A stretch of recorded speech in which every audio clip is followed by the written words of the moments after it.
Well, good evening, folks. Welcome back. So usually I do these things on Saturday, but my youngest son and my wife asked for my weekend, so I'll be doing this tonight. And then we'll all enjoy our weekends, hopefully, and rejoin ourselves to the market on Monday. So we've had a pretty eventful week this week.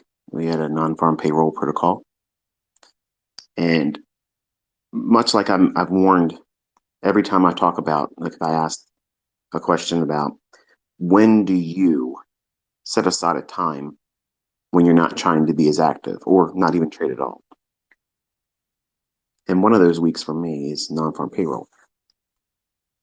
I don't like to trade on Thursday and I don't like to trade on the Friday. And you watched me do Thursday and Friday executions. There are times when it's going to move, and it's not most of the time, it's sometimes. And there's a lot of things going on right now that are causing fluctuations in the marketplace.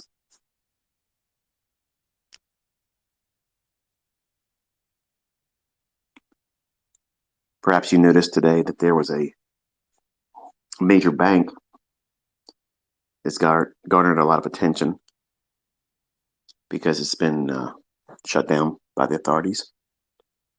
And to be honest with you, I don't know all the details, so I'm not going to talk too much about it.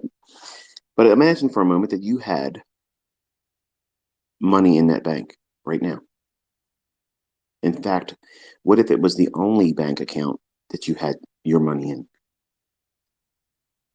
There's a lot of people lining up in front of that bank right now trying to get their money, hoping they can get their money. We're told that the FDIC is there to save our ass, just in case, up to $250,000 per bank per account. Well, what if I told you there isn't enough money to cover everything?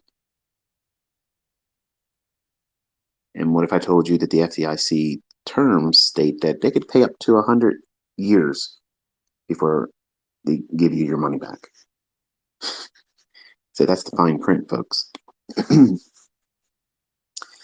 So there's a culling about to begin, and it's probably already beginning now. And I mentioned this many times in the past where, why are you learning how to do this trading thing? To prepare yourself to live a better life. Some of you want to get rich, and some of you just want to make ends meet. And some of you just want to have a secondary income to do whatever it is that you want to do. All of those things are fine. There's nothing wrong with that. But take a moment and think for a second. What if you were blocked from having access to your money? If you couldn't get into the account to get it, the bank doors were closed, the website wouldn't let you in, would you be prepared to handle something like that? What if there was a delay up to weeks or a month or more before you had access to it? Is your house ready for something like that? Now, I'm not trying to scare you. This is actually a good message, but I want you to kind of think about something like that. Because just because we have FDIC insurance supposedly protecting our bank accounts and the deposits, I personally, I don't have a lot of faith in that. In fact, I don't have an answer as an alternative either. And I know some of you will raise your hand and say, "Oh, that's crypto's job. That's why we have Bitcoin and we have all these altcoins. We won't have that problem." That'll be another discussion later in this month. But hopefully, you've seen this week. There's a way to potentially harvest a potential secondary income. And that secondary income can be modest, it can be above average, It could replace a job. It could many times replace a salary several times over. It matters not what your specific goal is, because your goal is yours. Mine are mine, and everyone else listening to this, they all have their own goals. But you have to prepare while you make money, when you make money. You have to prepare for times that are coming. They're going to be hard. Everything's expensive now. Yes, I know. They're going to get more expensive, harder to get. Back in 2008 and 2009, we had the Lehman Brothers and a potential financial meltdown that was averted by the good old taxpayers of the United States. We came in and bailed them out. There's already talk about bailing out this particular bank. Whether that happens or not, I don't know. But if you studied the history around that 2008, 2009, they would lead you to believe that that was potentially financial Armageddon. Everything was going to melt down unless we bailed them out.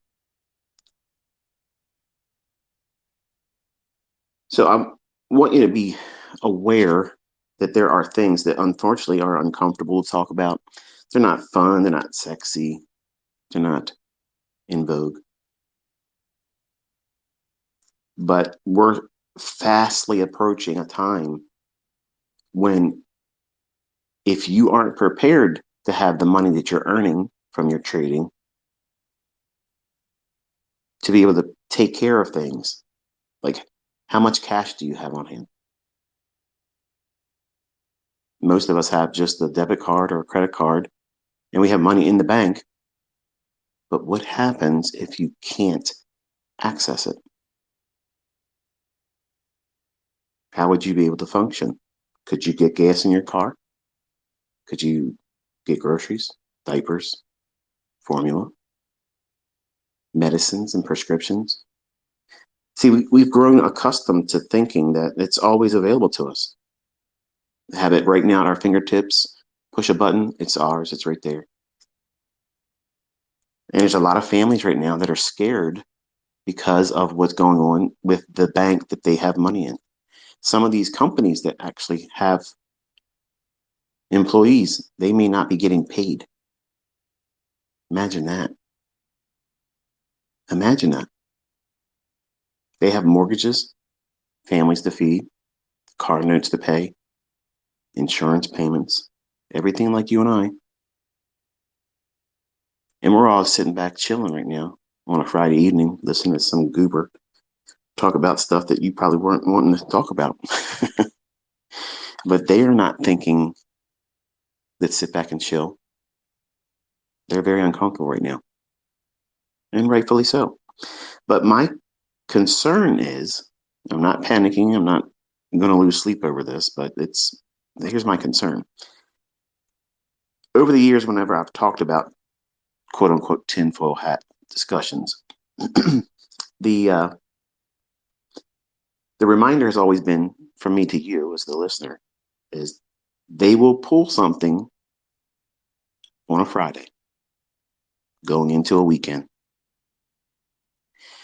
That's the MO. That's the way they operate. That's just the way it is. And true to form, here we have a bank failing on a Friday. And that's going to be the excuse why the market went down. We were already looking for the lower prices in S&P. That's not the reason why it went down, but it's a perfect excuse for why it does. These markets are going to be changing here over the coming months and maybe 2 years. But more specifically, as we go into the latter portion of this year and in the beginning of next year. And you have to do what you can do to be diligent about learning how to do this now because the stresses that are coming are going to plague those individuals out there that don't have a game plan. They don't know how to trade. They don't know how to invest.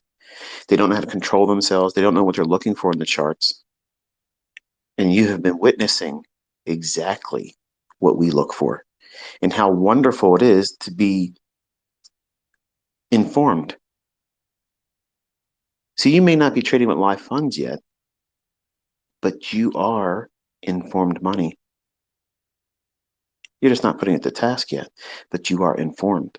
You're seeing things that 99.9% of the people in the world that speculate and trade are unaware of.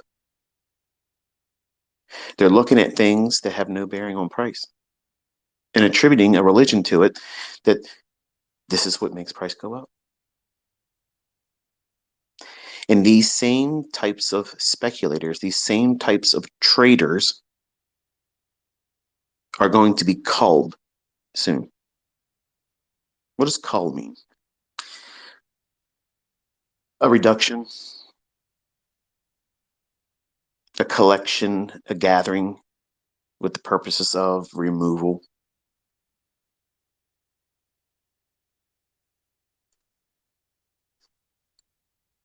I'm not going to be able to spare all of you, obviously. You're all going to have your own demons to wrestle with and your own character flaws, and that's normal.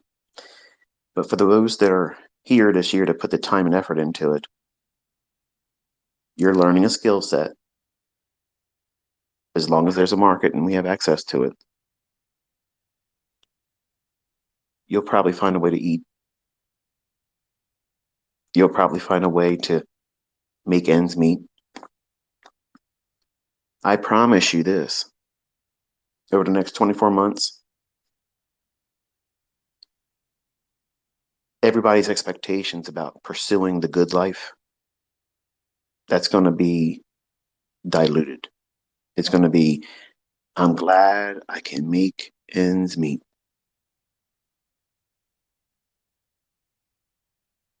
So your job, as much as you hate it right now, you should be thankful you have it, because that's one income stream that you have. As long as you show up, you get the participation award at the end of the week, paycheck, or every 2 weeks. But you're building a business on the side. The goal is to either duplicate or replace entirely that job's income. Where everybody else in speculation and trading, they want a Lamborghini, they want a Ferrari, they want a, well, they don't want a Bugatti, do they? Nobody wants a Bugatti. I'm so tempted to get one. Can you imagine that sitting up on my banner of my YouTube channel? Look at this guy, Bugatti. It's a demo. So everybody else has got that mindset right now. They still want to pursue, that Lux life. There ain't nothing wrong with it. But they're going to find that it's going to be much more challenging in the coming weeks, months, and year. And a lot of things are going to change, and it's going to change will come abruptly, just like it did for some that have their money in that bank, Silicon Valley Bank. The CEO knew. He sold about $4 million worth of stock about 2 weeks ago. And he'll have to answer for that, I'm sure.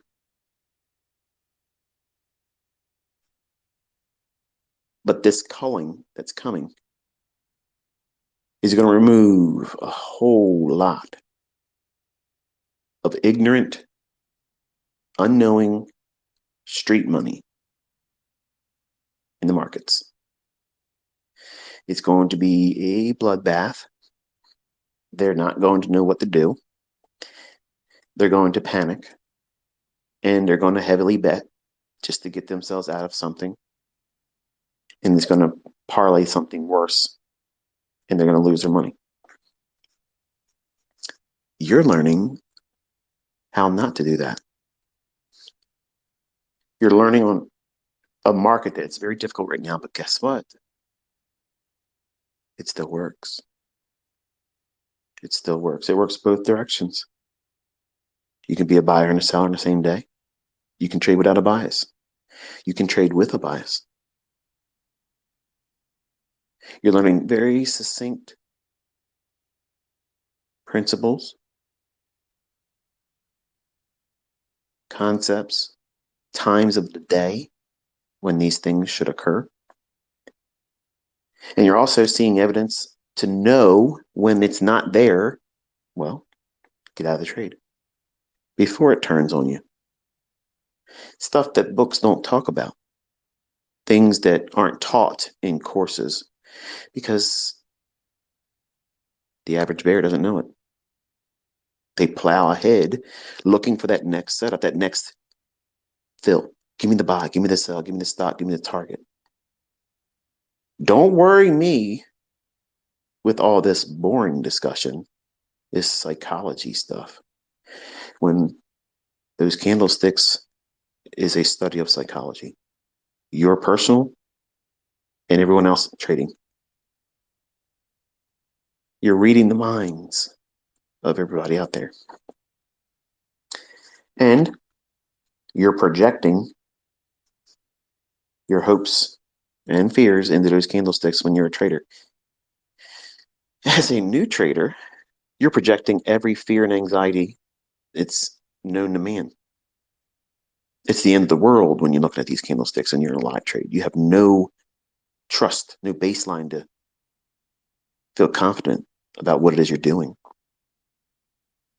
And as a seasoned trader, someone that knows what to look for, has been here before, they're not experiencing their first rodeo.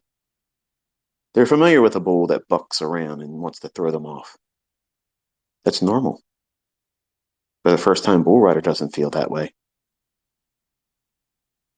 They're regretting it. They should have kept their rear end on the couch where it was safe to watch it, not being bucked around.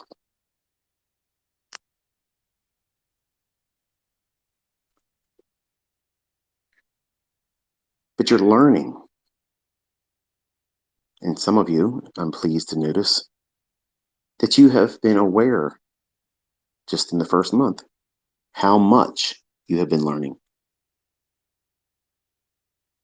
And I'm encouraged as a mentor because sometimes I wonder, are you really putting the work in? Or are you just watching tweets and waiting for me to disappoint something? And that's the extent of it. That's your participation. That's the level of interaction that's going to be there. And it won't go any further than that. And that's unfortunate. That's what you are right now. My encouragement is for you to get more involved because we only have a few more months left. Think about how fast January 1st came and went. And we're starting the middle of March already next week. Time flies, folks. It's not going to wait for you. And yes, I know there's a lot of other things you could probably want to do instead of looking at charts and back testing, staring at recordings that you've recorded of live price data while you were at work, at school, or sleeping. But that feeling of, I wish I could do something else right now, that's easier to satisfy once you have this skill set. Once you have this skill set, your schedule becomes flexible, where it is not flexible right now. You're trying to cram in everything that makes your life feel pleasant, fun, rewarding, because you need it as a distraction right now. And I'm reminding you that you need to keep your focus on this task this year. It will serve you well going forward. But you have to work for it. You have to show up every day. You have to put the work in and do the things that are uncomfortable right now. Defer weekend living. Defer all the little perks, the things that take your attention, money, energy, pour all that into this.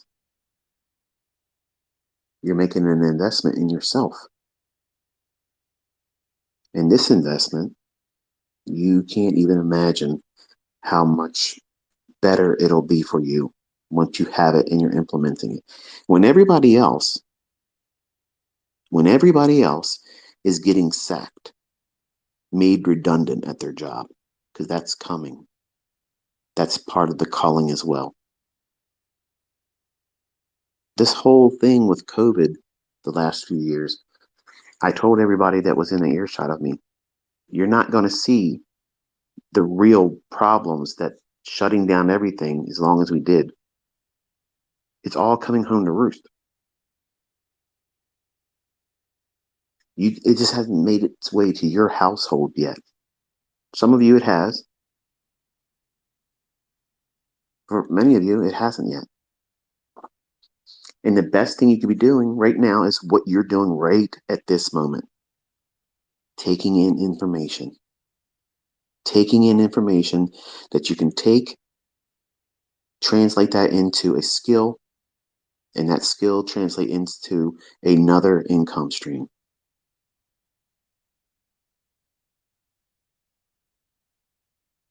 That's insurance. It's insurance that pays you, not that you pay it.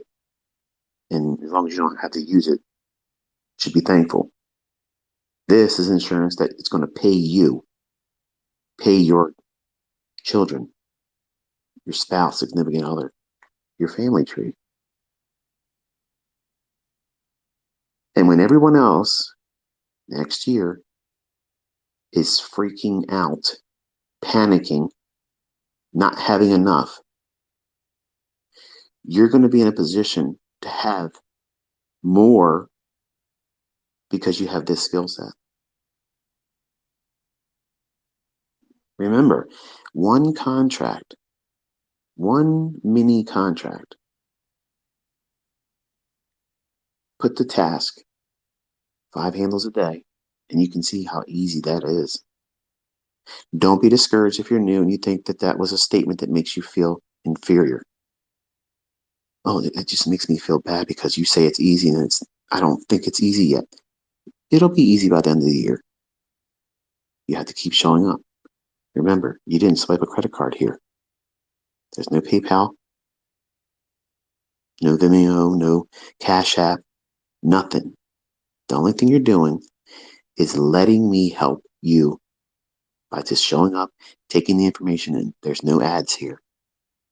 I'm spending my Friday night investing in you. And the worst thing you can do is just listen and view it as entertainment. But everybody else next year, they're going to be feeling things that are going to be hardship. And you right now are investing. You are storing up experience that you can put to work next year. When everybody else is feeling like the world's caving in on them, they can't afford things, they can't do things, they lost their job.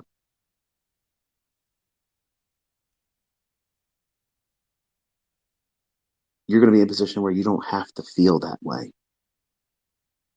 And if you do lose your job, it's probably going to be one of the best things for you because then you're free to do what? Trade more.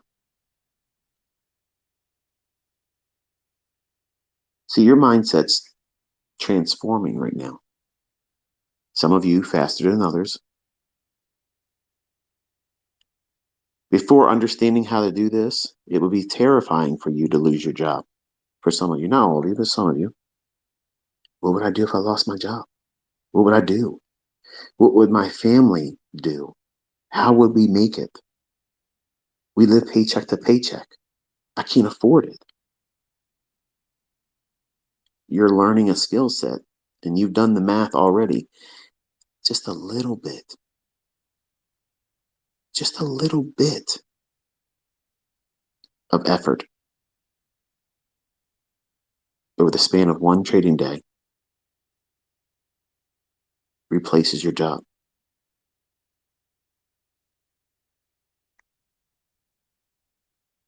The reason why it doesn't feel like that's possible for you is because you've magnified all of your problems.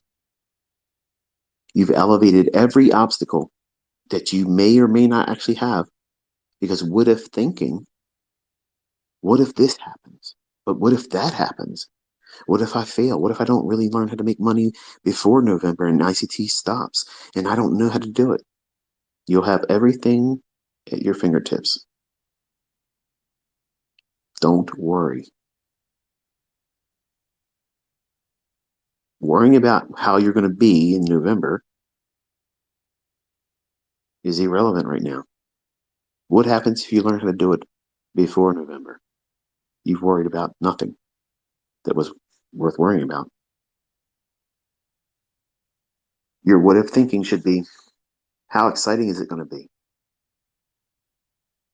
How exciting is it going to be for me as a new developed speculator with a skill set that I now am armed with?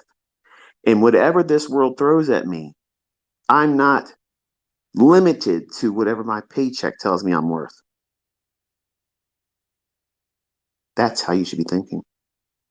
Not, what if I don't learn this in time? What if I start and I lose money? You're going to lose money the rest of your career. That's what every trader does. Losing's part of it. And you're worrying about it like it's going to go away, like you can avoid it. You watched me have losing trades this week. Did it have any effect? If you watch that last video, you can see it didn't affect it at all. But your skill set that's in development right now, it's like a superpower that you haven't discovered you have yet. For some of you, it's going to give you overconfidence and almost stroke your ego to the point where you think you're better than anyone and everyone. You'll be humbled.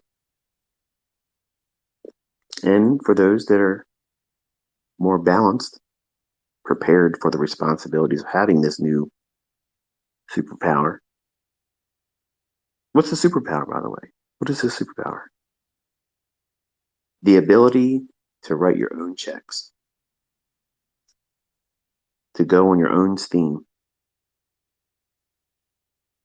to be able to tell Carl to pound sand. Enjoy working, Carl. I got places to be and people to see, and you ain't one of them.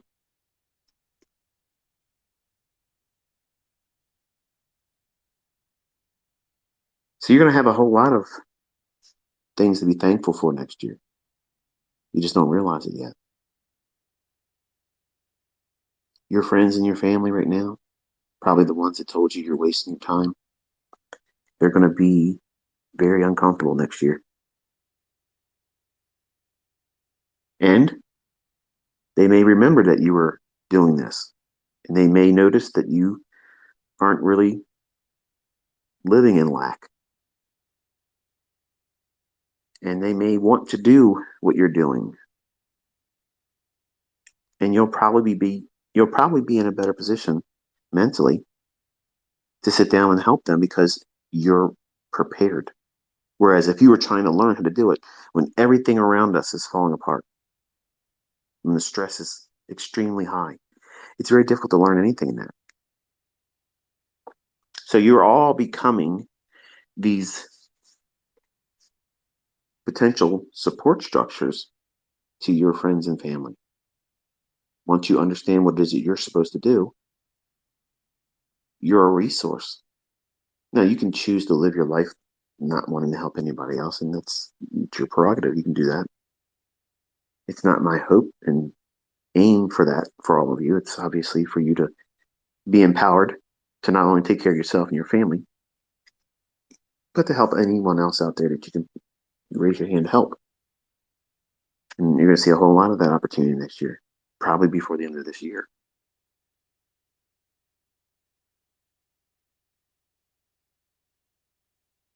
Seeing what you've witnessed with just the new concept of a new week opening gap and seeing how that draws price to it, much like a black hole.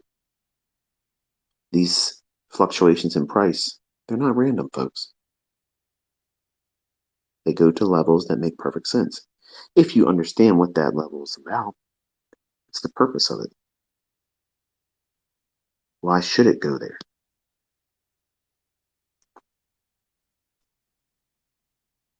It's been very satisfying over the last 2.5 weeks reading the comments where all of you are in your charts and observing how price is reacting to these levels and gyrating to them, drawing into them like a magnet, and how consistently they behave.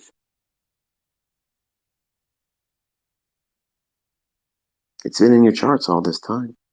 In fact, people talk about them. There's gaps. Of course, there's gaps. Of course. ICT didn't invent a gap, but ICT taught you how to use them. It's not just gaps like to get filled. No, it's filled. All right, next. Can't wait till tomorrow. Hope there's another gap. No, I'm using yesterday's gap, last week's gap, 2 weeks ago's gap, so forth. And if you're bearish, you're going to be looking for these to draw price in. If you start looking at how they nest over the course of weeks and months, you can actually start to see the market structure that's been there the whole time, but it's eluded you and everybody else that doesn't know how to do this yet. Like you said, you heard what I said. Go on your charts and you'll see it. How the market works from short-term low, intermediate-term low, long-term low, and vice versa. The market is not random, folks. Yes, yes, indeed. There is an algorithm, and you're seeing it, and it's delivering exactly how it's coded. There's fluctuations in price action on non-farm payroll weeks that are a little squirrely. You've seen me have to navigate, and one of my trades didn't pan out to full profit. It gave me my first target, 38.87, which is what I tweeted when we were in the 4,000s. It dropped down there and then gave me an indication it was going to go the direction. And you watch me on a fly, just like that, reverse. I remember the first time one of my older students in mentorship, they watched me reverse right on the dime, just boom, spit, there it is, going other direction. And they were like, that was crazy to see that. And you watched it today. That comes with experience, that comes with understanding what you're looking for. But also know this, if it wasn't non-farm payroll, my target would have been hit today. That little box that said lunchtime stop rate, it would have ran right up here. That's why I don't like trading Thursday and Friday of non-farm payroll, because there's too much intervention. There's too much hand in the cookie jar, moving things around. I know what the algorithm is going to do, but I don't know when the human is going to go in there and disrupt it. So you have to be extremely nimble to navigate it if you're going to play it at all, because that is what typically takes place. It's not a erratic amount of buying and selling pressure. That's not what it is at all. The start of the morning, you saw the fair value gap outline and went right up to it, And that was the high of the day.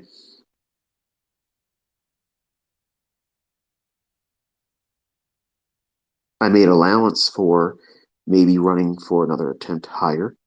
I showed you another chart where if it runs above that, that would be it.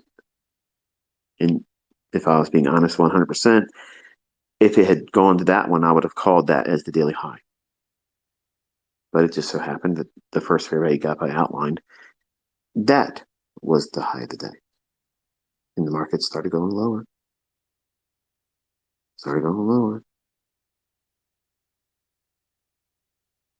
I saw a comment when I was still in the afternoon session trade. It dropped down to a fair value gap that I changed the color to, obviously, to whenever I have a fair value gap that's like a hue of red or pink or something to that effect. That's usually my view of it being bearish. If it's green or blue, something to that effect, I'm viewing it as something bullish.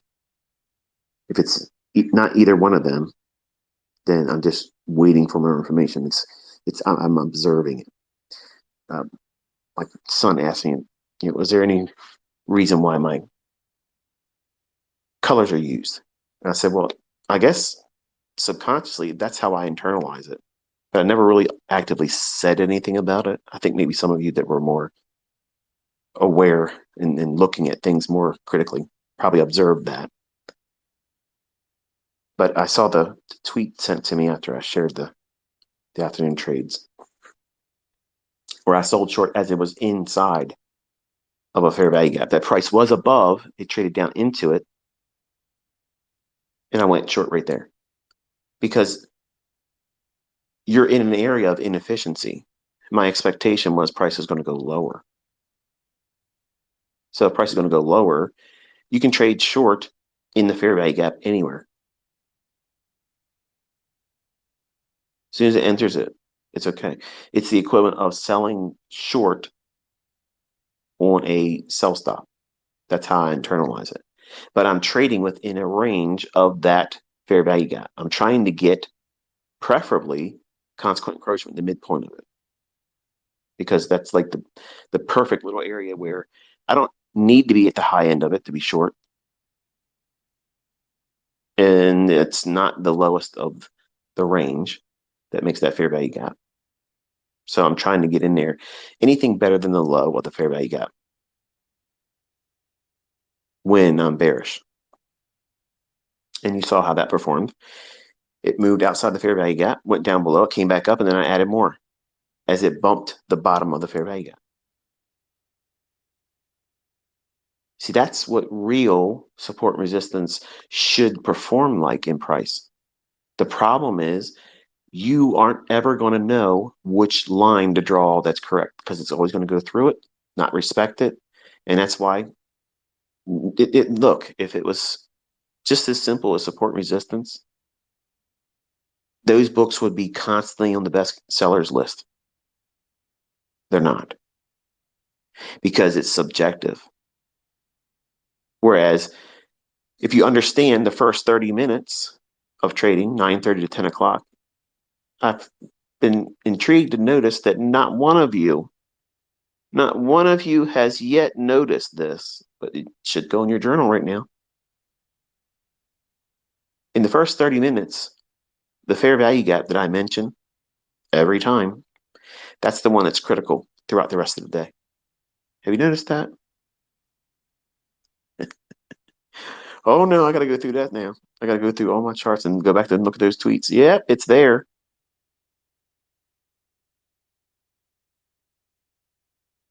You'll learn about that this year. What's the significance in that? You'll learn it just one step at a time. I can give you everything in a big, gigantic blob of information, but it isn't going to help you. You have to have pieces of it shown to you, one piece at a time, and you'll know.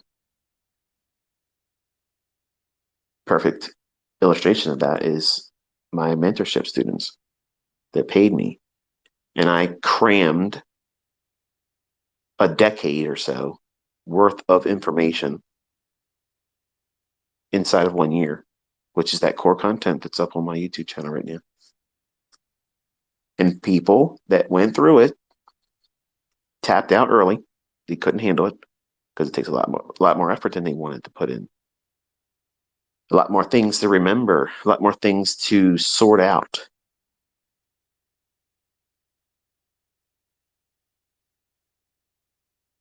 But those things are going to take you time to learn.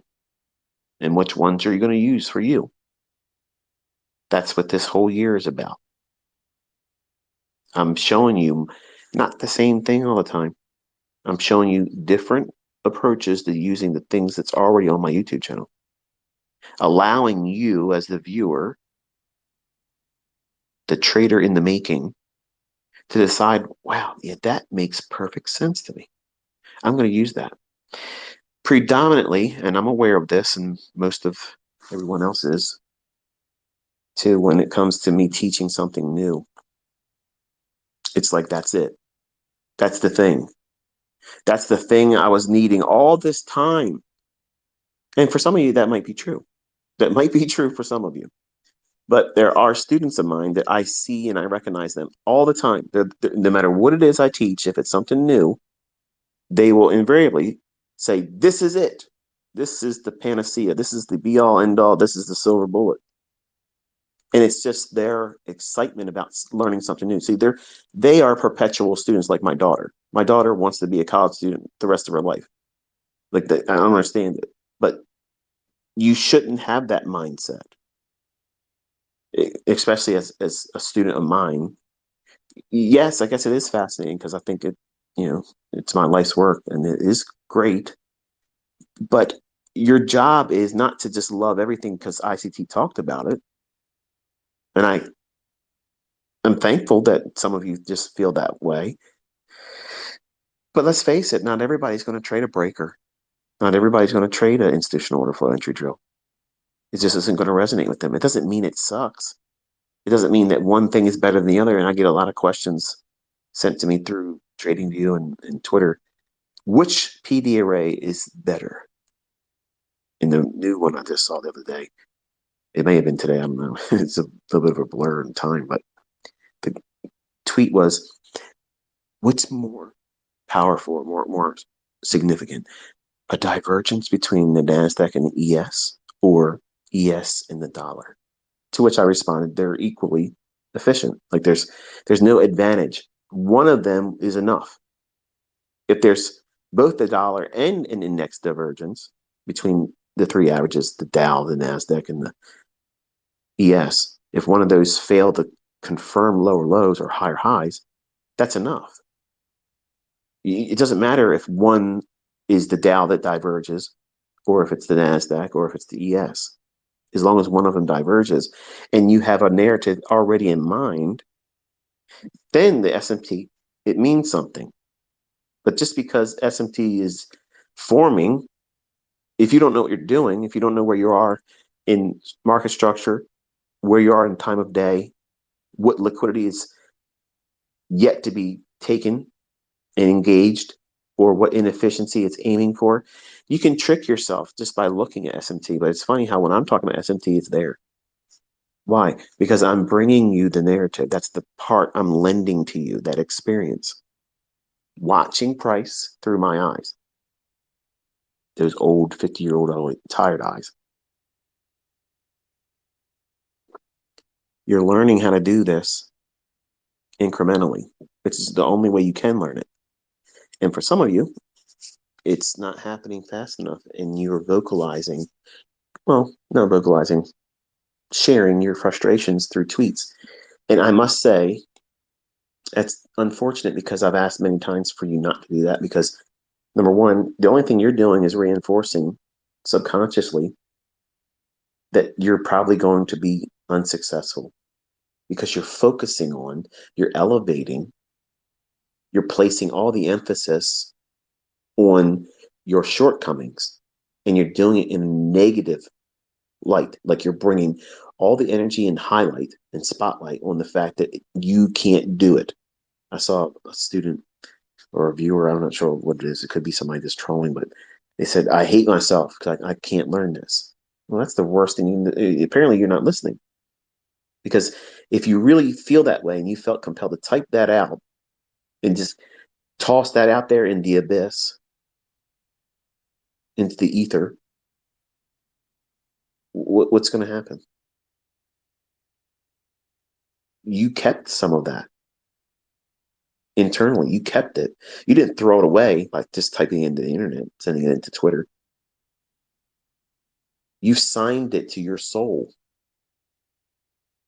Like you literally tattooed the pain, the regret of that tweet, that emotional stimuli that you've elevated it to.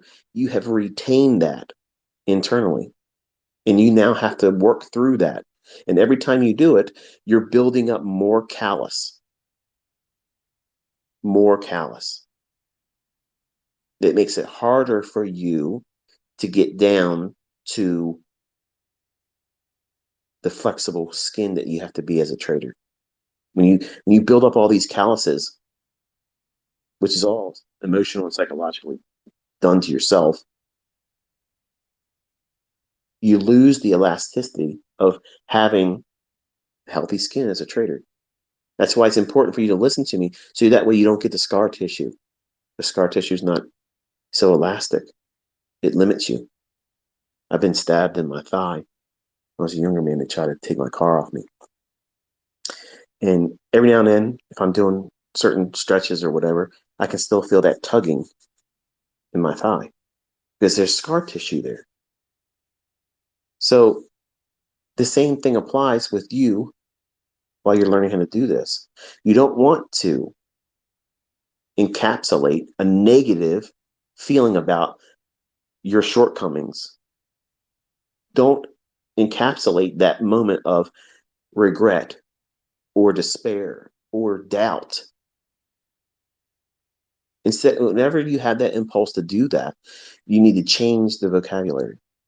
Instead of saying, I hate myself because I can't learn this shit. That was the tweet. Instead of typing that out and sending it into the ether on Twitter, say something like this.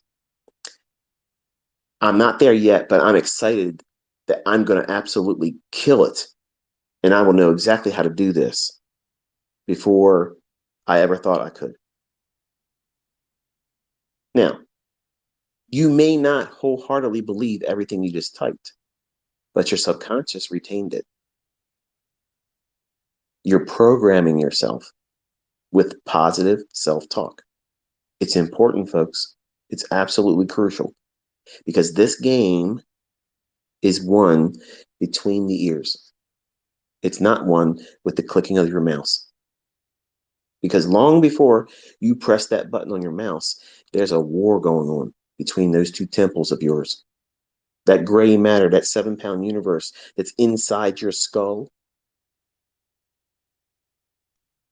it's wrestling. And the only thing it's wrestling with is the only thing you gave it. The worrisome thoughts, the what if thinking. What if I fail? What if what if everybody laughs at me? What if they ask me for my results and I can't show it? What if my spouse asks me, did you lose any money today? See, that's what you're feeding yourself. You're feeding yourself that constant diet of negativity. And is it any wonder or surprise when it comes time to doing a trade, you're scared? Of course, it doesn't make any sense for you not to be scared because you've conditioned yourself. And then you feel like you shouldn't be scared to press the button or worried about the outcome. Or if you take a loss, it's monumental now because you've told yourself dozens of times before you even walk to your computer, before you even check the charts, you've already convinced yourself that you're probably going to lose money today. I'm probably going to lose money today. It's going to be one of those days. Well, let me get in there and get it over with. And then you go onto social media like it's your therapist. Like someone's going to be coddling you and saying, honey, it's okay. Listen, Chin up. Okay. Keep doing exactly what you're doing and you'll get there. I'm not going to tell you that. If you type those things into Twitter and my handle's attached to it, you're never going to hear me or see me say, keep doing what you're doing, buddy. That's the right way of doing it. That's the wrong way of doing it. You're encouraging negative thinking, toxic thinking, more specifically. And you have to guard yourself from doing that. And I know it's hard, especially when you're new. It just feels normal for you to vent. Believe me, I know all about that. But when you're new and you're learning, it's crucial that you guard your mind and you don't allow your mind to run around like a child and emotionally charge every experience in light of its negative implications on you as a trader or as a person. It's important for you to understand that that is a counterproductive trait that many people do. And unfortunately, it does them in. It prevents them from ever finding success. It prevents them from reaching their highest performance, where they don't have to worry about the outcome. Do you think that major league athletes like baseball players, football players, even golfers, do you think they're up there thinking to themselves right before they swing the bat, before they wait for the quarterback to snatch the ball and send it to whoever's going to be expected to catch it, or when they're up there getting ready to swing that putter? Do you think they're telling themselves, man, I'm about to blow it here. This is going to be the worst thing I've ever done in my entire career, and I'm being televised? Do you think they're doing that? Chances are they're probably not. What are they probably doing at the time? They're focusing on what their conditioning and training has brought them to that very moment. What am I supposed to be focused on? This is the play we're about to do this play. The playbook says, the coach said, this is what we're doing. It doesn't matter what just happened 2 plays ago or last inning or last quarter or whatever, what hole. We're here right now. What's the process? I'm supposed to do this because this is what's happening. So therefore, this is what's been given to me. I have to make a decision. What's my process? What's my experience tell me? I'm leaning on that, not what if thinking. If the quarterback takes the ball, snatches it, and starts thinking, what if I throw the ball to the wrong player? They don't have time. They're not there thinking about that stuff. Major League Baseball players with high batting averages, they're not stepping up to the plate and thinking to themselves, well, I ain't struck out in a while. It's probably a good time to start doing it. That's not what they do. That's not what they do. But some of you, all of us really, in the beginning, as traders, when we're new, we're out there saying, man, I suck. Man, I'm never going to get this stuff. This is really hard. This is way harder than I thought it was. This is just BS. I'm never going to make it. Why am I failing at this? Why won't these order blocks work? Because you're frustrated and it's normal. But you have to replace that with positive self talk. You are your best cheerleader. You're the only cheerleader that's going to have an impact on you.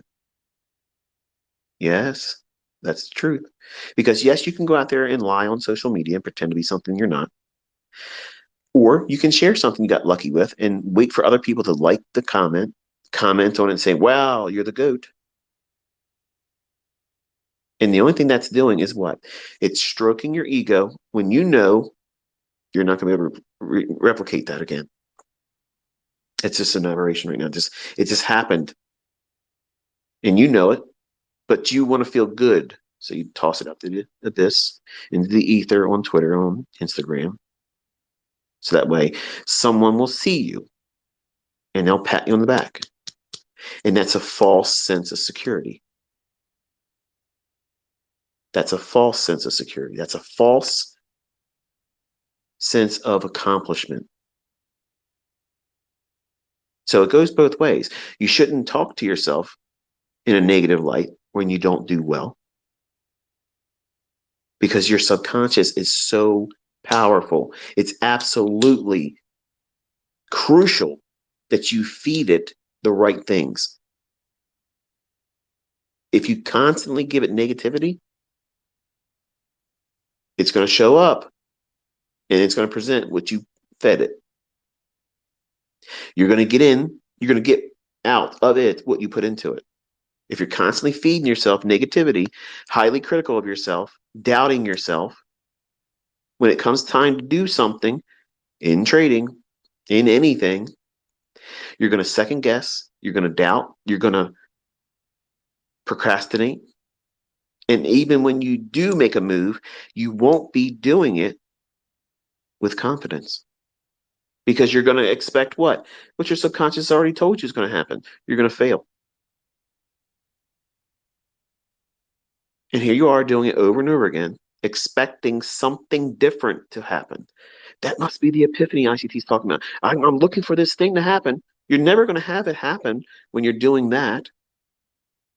You're going to be consistent at failing instead of aligning yourself with consistently developing into profitability.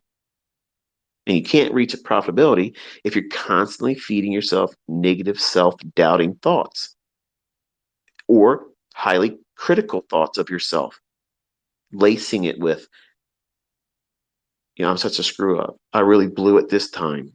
I'm never going to get this. This is harder than I thought. This is too hard. Those types of things, your brain is extremely powerful. It does so many computations all day long, you have no idea. But the average person, listen, folks, the average person every single day has at least 300 negative thoughts. Don't believe me? Tomorrow, when you wake up, every time you think of something negative, put a little check mark on a piece of paper or send yourself, a text message. 1, 2, 3, 4. Keep the count like that. You'll be astonished how fast you start mounting up how many negative thoughts. I didn't believe it either when I first heard it. And I learned it from Lucinda Bassett. She was one of the authors I read when I was dealing with high anxiety and agoraphobia, which is a fear of being around other people, which is all stemming from 9/11 garbage, listening to the television. So I don't have a television that I watch. But these negative thoughts, 300 of them a day. And you wonder why these antidepressant drugs are in style right now. Because you've not learned how to deal with everyday stress. You've not learned correctly how to learn to do things that are very demanding of us as humans. And you're doing something that is extremely difficult. No matter where you come from, whatever walk of life, whatever culture, whatever race, whatever sex you are, it doesn't matter.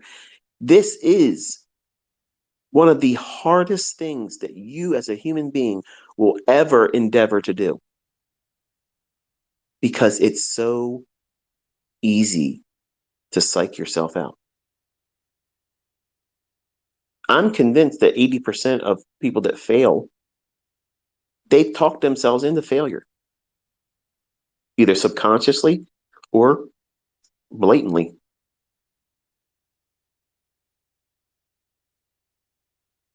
Think about what you've done to yourself as a trader. If you've traded with live funds and you've blown that account or accounts, you can go right back to the moment where you knew at that moment, right before you did it, when you still had money in the account, the day that you did like 25, 30 trades, over leveraging, trying to fix something, trying to just do whatever. At some point, it became like you just wanted to end it all because it was too painful. Just click until I don't have any more money left. I don't have the discipline to do it right. I've already convinced myself that I'm never going to do this. So let's just blow the account and be done with it. So subconsciously, what? Your mind tells your hand there's something to do. Push the button. But the chart's saying nothing about doing anything at all. You're never going to see a book written like that. But that's the stuff that goes on for real. That's the very thing that's going on in the mind of someone that's blowing their account, going into severe drawdown. Their subconscious is manifesting themselves through that transaction or series of transactions. The subconscious already knows that you're failing. So it's doing what? It's doing what you trained it to do. Manifest what you've programmed it to expect from you.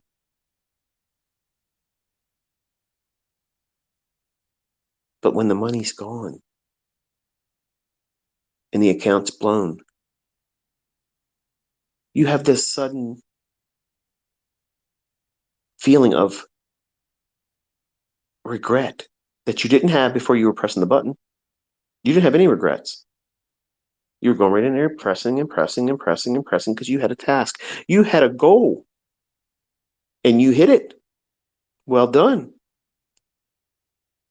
What would have happened if you would have conditioned yourself properly, encouraged yourself with positive self-talk, constantly filtering out every negative thought and replacing it with something positive? Oh, I took a loss. That's okay. That one loss isn't going to hurt me. I'm going to stop trading today because I don't want to have any reason to compound that pain and make it harder for me to come out of this drawdown, which is easy for right now. It takes a lot to have that discipline, to remind yourself, oh yeah, something bad just happened. Well, you know what? I'm going to stop here. And before I lose control of myself, I'm going to exercise discipline. I'm going to do the right thing, which is follow the principles, convince myself that this is not the end of the world, and do it in a light that's positive. And then what's going to happen is the next time you go in from the charts, you're not going to be fearful because that last trade that you just took a loss on, it wasn't that big of a deal. You stop trading because you know that your discipline is required and you did the right thing. You didn't make it worse. And you're not impatient. So you're not trying to rush to get it right back because you lost a trade. And that way, when you go into the next trade, what are you feeding off of? The positive things that you've reinforced your subconscious with. None of that fear, none of that regret is manifesting in the next trade. You're going right back to why are you doing this? You want to make money. You want to live a better life. You want to have a secondary income. That income doesn't just fall in your lap because you told yourself you suck. That income isn't coming because you told yourself you deserve more and it's just harder than you thought it was going to be, though. How's that productive? But that's what you have to be aware of. Every day, you're feeding your subconscious the very reasons why you're either succeeding or you're failing. And it takes a lot of effort to constantly keep your mind focused on the positive things. In recent years, it's very hard to stay positive about anything. It's depressing if you look around and see what has been going on. But you still have to grind and prepare yourself mentally for this.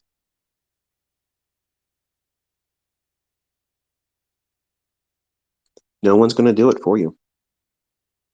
No one's going to sit down and tell you to do these things. I mean, I'm doing it now. Every time I have a Twitter space, I'm basically doing that. But it's a bit annoying when I see students in Twitter tweeting to me or copying me in a tweet where they're complaining with a negative tone. about their inability to do something by now. I should have been learning how to do this X months ago, but I'm still losing in my trades when you're not supposed to be trading. I don't get it. You're not listening. It's not going to magically happen for you because you're pressing a button with a live account when you don't know how to trade. I mean, that's like 101 trading. Like it doesn't magically happen just because you're using real money. You have to be able to do this consistently by reading the tape with no trades put on, not a demo, for months. Then do it consistently with paper trades or demo. Consistently. Then you have a decision to make. Are you prepared? How will I know when I'm ready to go into live funds, ICT? How will I know? When you're bored to death, you go in every single day and you can get your 5 handles. And it's easy for you to do it. Then you can entertain that thought, but not before. If you are nervous or have any anxiety, or do you get angry when you have a losing trade in a demo? If you're angry over that transaction, you're not ready to trade with live funds. Believe me, you're not. If you're overzealous about getting into a trade, even in a demo, like you're so excited to push the button because you want to see it deliver like you want it to deliver, you're not ready to trade with live funds because you have created a environment that is charged emotionally. It's either euphoria or it's doom and gloom. It's the best or the worst when it needs to be indifferent. You need to be able to look at these trades like a psychopath. There's no emotion. Like you're a serial killer. You're literally looking at these candles, knowing that the other side of that trade, someone's bleeding, and you don't care. Matters not to you. That's the reality of it. But what happens is you have conditioned yourself to be a lamb, and you walk out there all by yourself, scared to death, and you press the button. You walk into the slaughterhouse, and you're counting the seconds down until a lion devours you. And when it does, in your last moments of life in that trade before it stopped out and you're in a loss, you're squealing, why did this happen to me? Why am I being devoured? This shouldn't be happening to me. When you, as the lamb, walking out there ill prepared, you have no defense. You have no defense against a lion.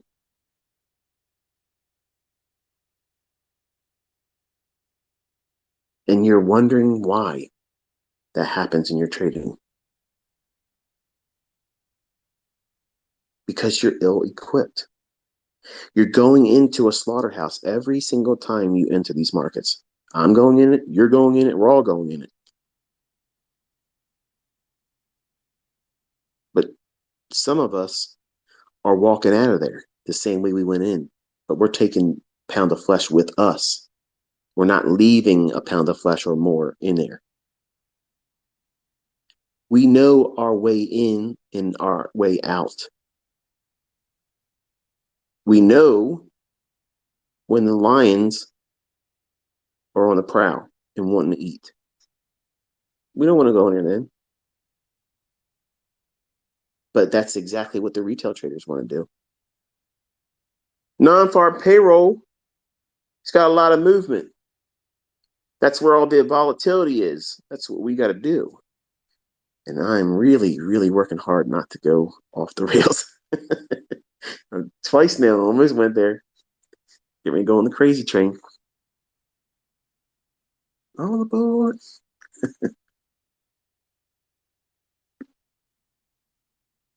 Retail thinks about these high impact news drivers. And some of them are good, but some of them aren't. But this is where you want to trade. And ICT says, don't trade here. Look at this trade. Mm-hmm. Look at my trades this week. Mm-hmm.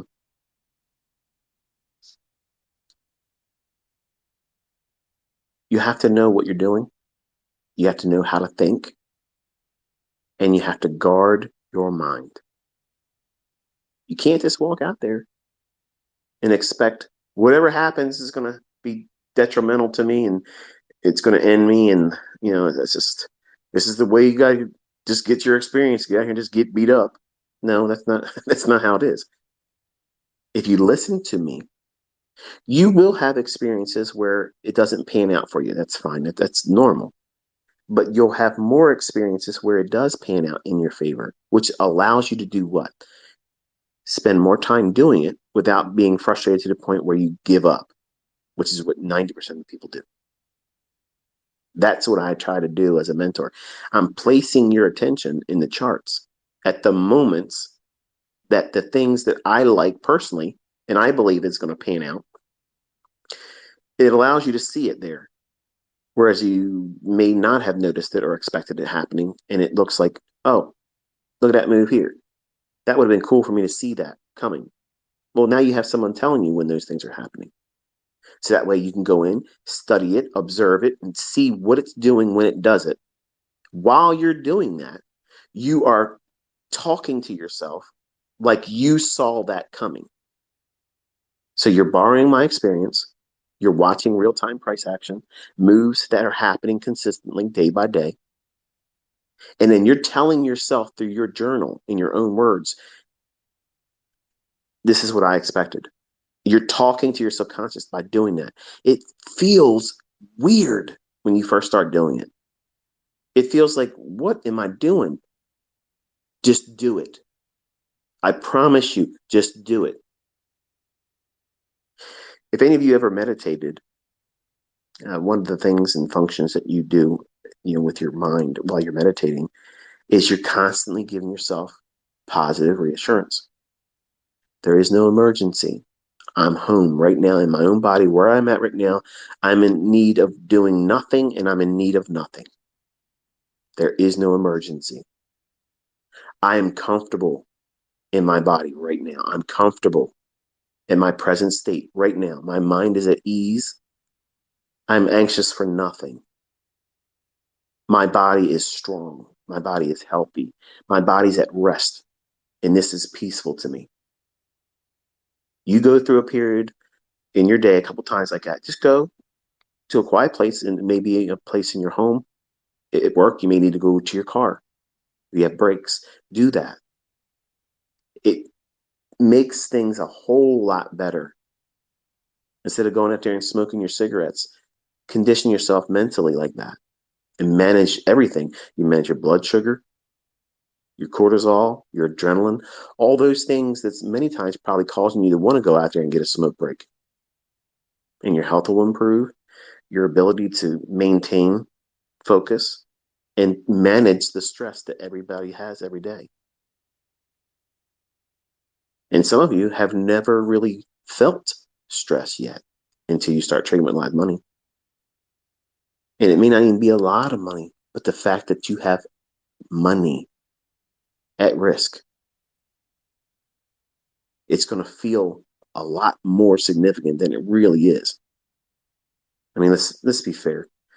If you lose 250 bucks, you're not going to end your life over 250 bucks. The world's not going to stop turning over 250 bucks, but it's 250 bucks. I have a lot of money. And if I lost $250 that fell out of my pocket, I'd be like, man, I wish that didn't happen. I'm not going to starve over losing that 250 bucks. But I'm not going to sit there for a week and complain about, oh, I wish I wouldn't have put that money in that pocket because when I reached in and grabbed something else out, like my car keys, and boom, the money fell out. I can tell you where I probably dropped it. I'm not going to spend 2 weeks complaining about it and saying, oh, I was stupid because of that. But that's what many of you are doing in the beginning while trying to learn how to trade. You're taking everything that you're doing and it's a scorecard. And you're never, ever being honest with yourself. Think about it. You're never, giving yourself positive feedback about anything that you've done correctly. The only thing you're doing is honing in on what? The thing you did wrong. And if you constantly keep telling yourself, try it with your spouse. Gentlemen, your wife comes through the door, you ain't seen her for a little while, she's been out with her friends or whatever. Tell her what she's wearing doesn't look good on her. Make sure you have your blanket and your pillow because you're sleeping on the couch tonight. But then tell her the nail polish she has on her hands, you don't like that either. How much of that is she going to tolerate before she tells you about yourself? Probably with a rolling pin upside your head. It's like anything else. If you constantly feed negativity, and this is what you want to do also with who you're around, who's influencing you. Is it constant negative drama? That stuff is draining. It's draining for the people that do it, who may think it's entertaining for them, but it's a lot of effort to do that kind of stuff. It's toxic. And if that's what you're around, and if that's how you operate as a human being, unless you have different coping mechanisms and skill sets, which is what I'm trying to coach you to do using self-talk that's positive, you're being your best cheerleader. You're guarding your mind. You'll be better equipped to do the things that's required as a trader that way. In fact, you can use these skills in your average everyday life. Managing the stresses of work, managing the stresses of a marriage, a relationship, children, parenting. If you're a single parent, which I was for a little while with my oldest son, it was the best time and it was the worst time. I worried about whether I was ever going to find someone because I was a single parent. It's easy for a woman to find. I mean, some of the women out here might think, no. It's hard to find a good man when you're a single mom. That's not true. I wanted to find a single mom, and I married one, and I'm happy. Not every man out there is a douche. But if you go into everyday life thinking you're never going to find a good man, you're guarding yourself from ever having the opportunity to fall into the reality. And then you meet someone because you'll push them away because you're expecting everybody to be like that negative thing that you created in your mind. So we do these things every day as humans, but you can't do these things in trading and succeed. And not enough is talked about how to cope with it. And every psychological book out there falls short on this. It doesn't really get to the heart of the matter. And while there are some good books out there, Mark Douglas, I think it's overrated, but it's good. The first few chapters of Alexander's book, Trading for a Living, in my opinion, is better than Mark Douglas's book because it makes it practical. It takes it right in there and shows you this is what it is versus someone that writes a book about trading psychology. The problem and reason why those psychology books never make an impression on the people that buy them is because it's talking about something they haven't learned how to do yet anyway, trading. I'm telling you, there's a step before that. You will never learn how to trade unless you master yourself. How do you give yourself a chance?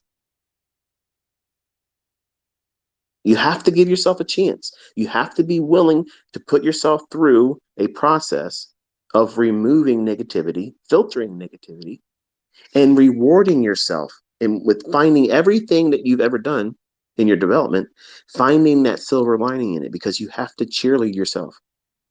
This is hard. It's very difficult. And the folks that master themselves keep these negative distractions from creeping in and derailing their progress. All it takes is one bad day where you let your guard down. You're wrestling with something with your relationship. You're wrestling with something about your job, your finances. And then you go into trading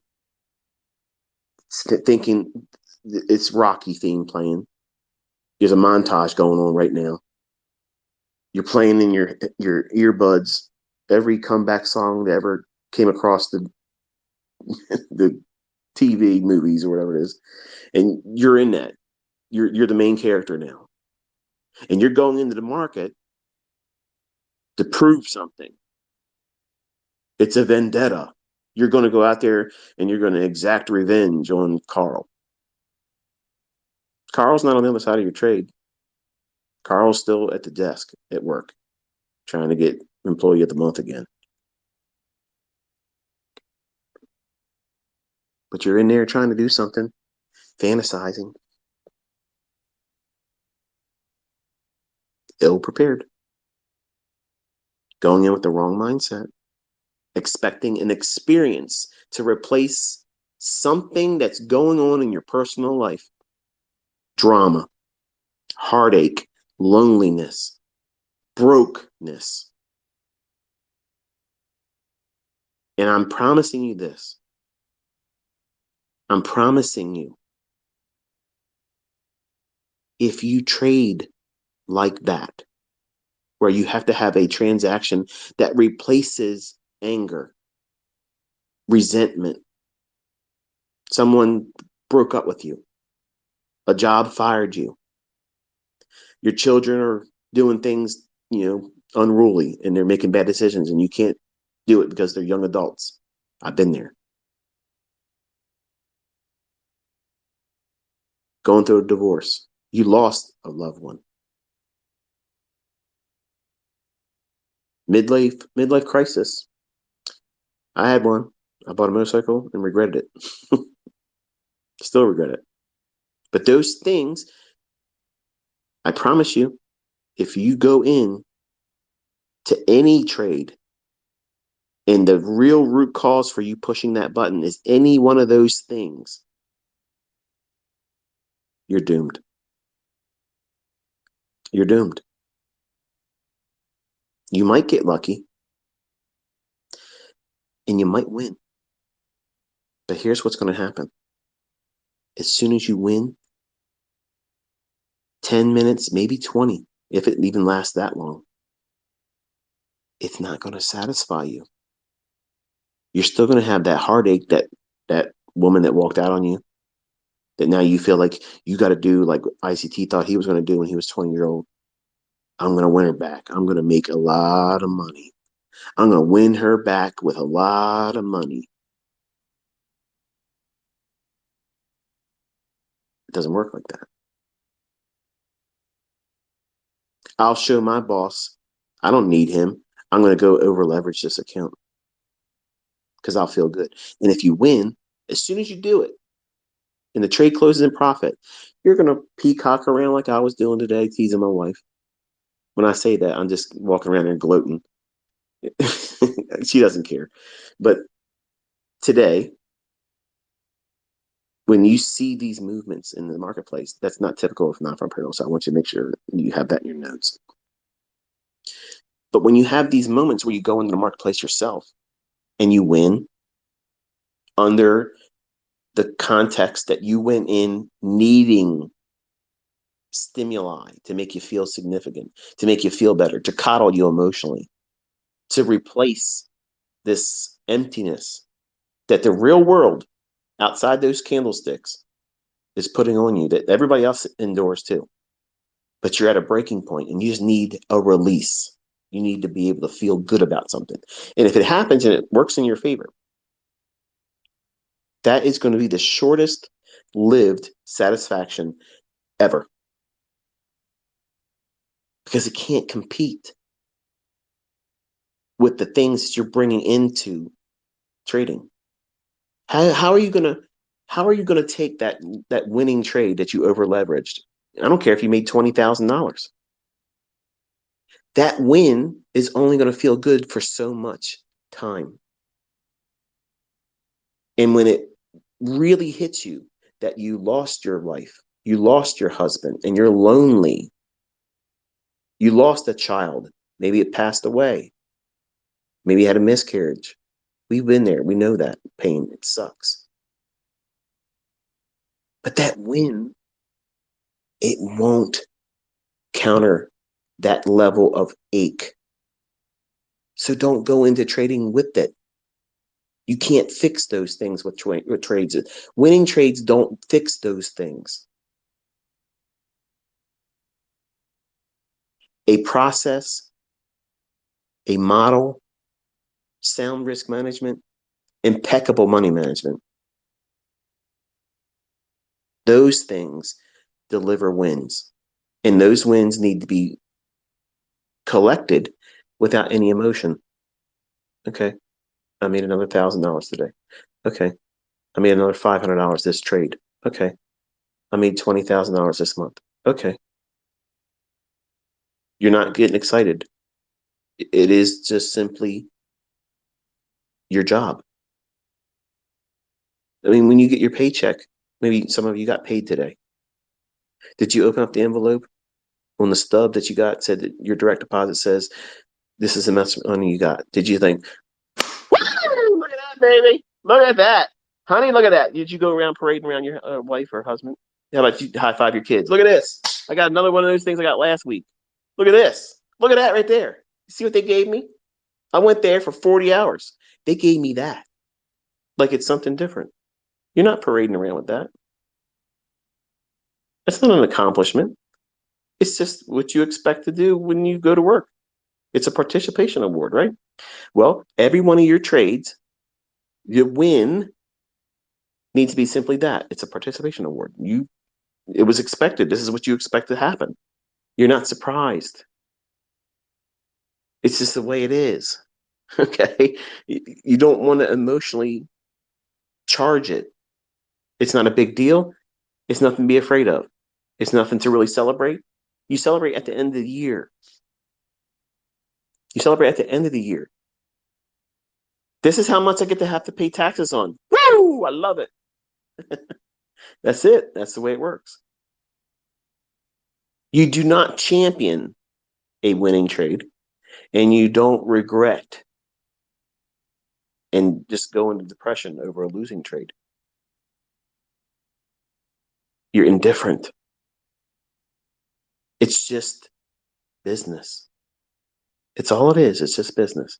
You showing up to your job at your regularly scheduled time for the time you're supposed to punch in to the time you go home and punch out. It's just business. That's the relationship you have. The boss says you show up at this time, be here at this time, and go home at this time. And if you do that, you get a monetary reward at the end of the week. Okay. Same process with trading. The process is I have to do this. I have to show up in front of my charts. I got to do the process of looking through these charts, looking for the thing I'm supposed to be doing as the trader. Then when the time has come, I'm expected to do something with that opportunity. And I have to do what? Manage risk. You're doing it at your job. You're managing your personal risk when you drive there because you don't know if you're going to get there safely or not, but you're doing everything you can, hopefully, not looking at your phone, texting and whatnot. But once you're at your job, then you're managing the risk of what? Your employer. You don't want to waste supplies. You don't want to waste time watching ICT videos on the clock. Liar. Everything you're doing is managing risk. Are you a good risk manager? Do you speed to work? Are you driving without your seatbelt on? Are you texting, speeding without your seatbelt on? That's not a good manager of risk. You're going to blow your account. These are all things that you need to be aware of because that's exactly what you're bringing to trading.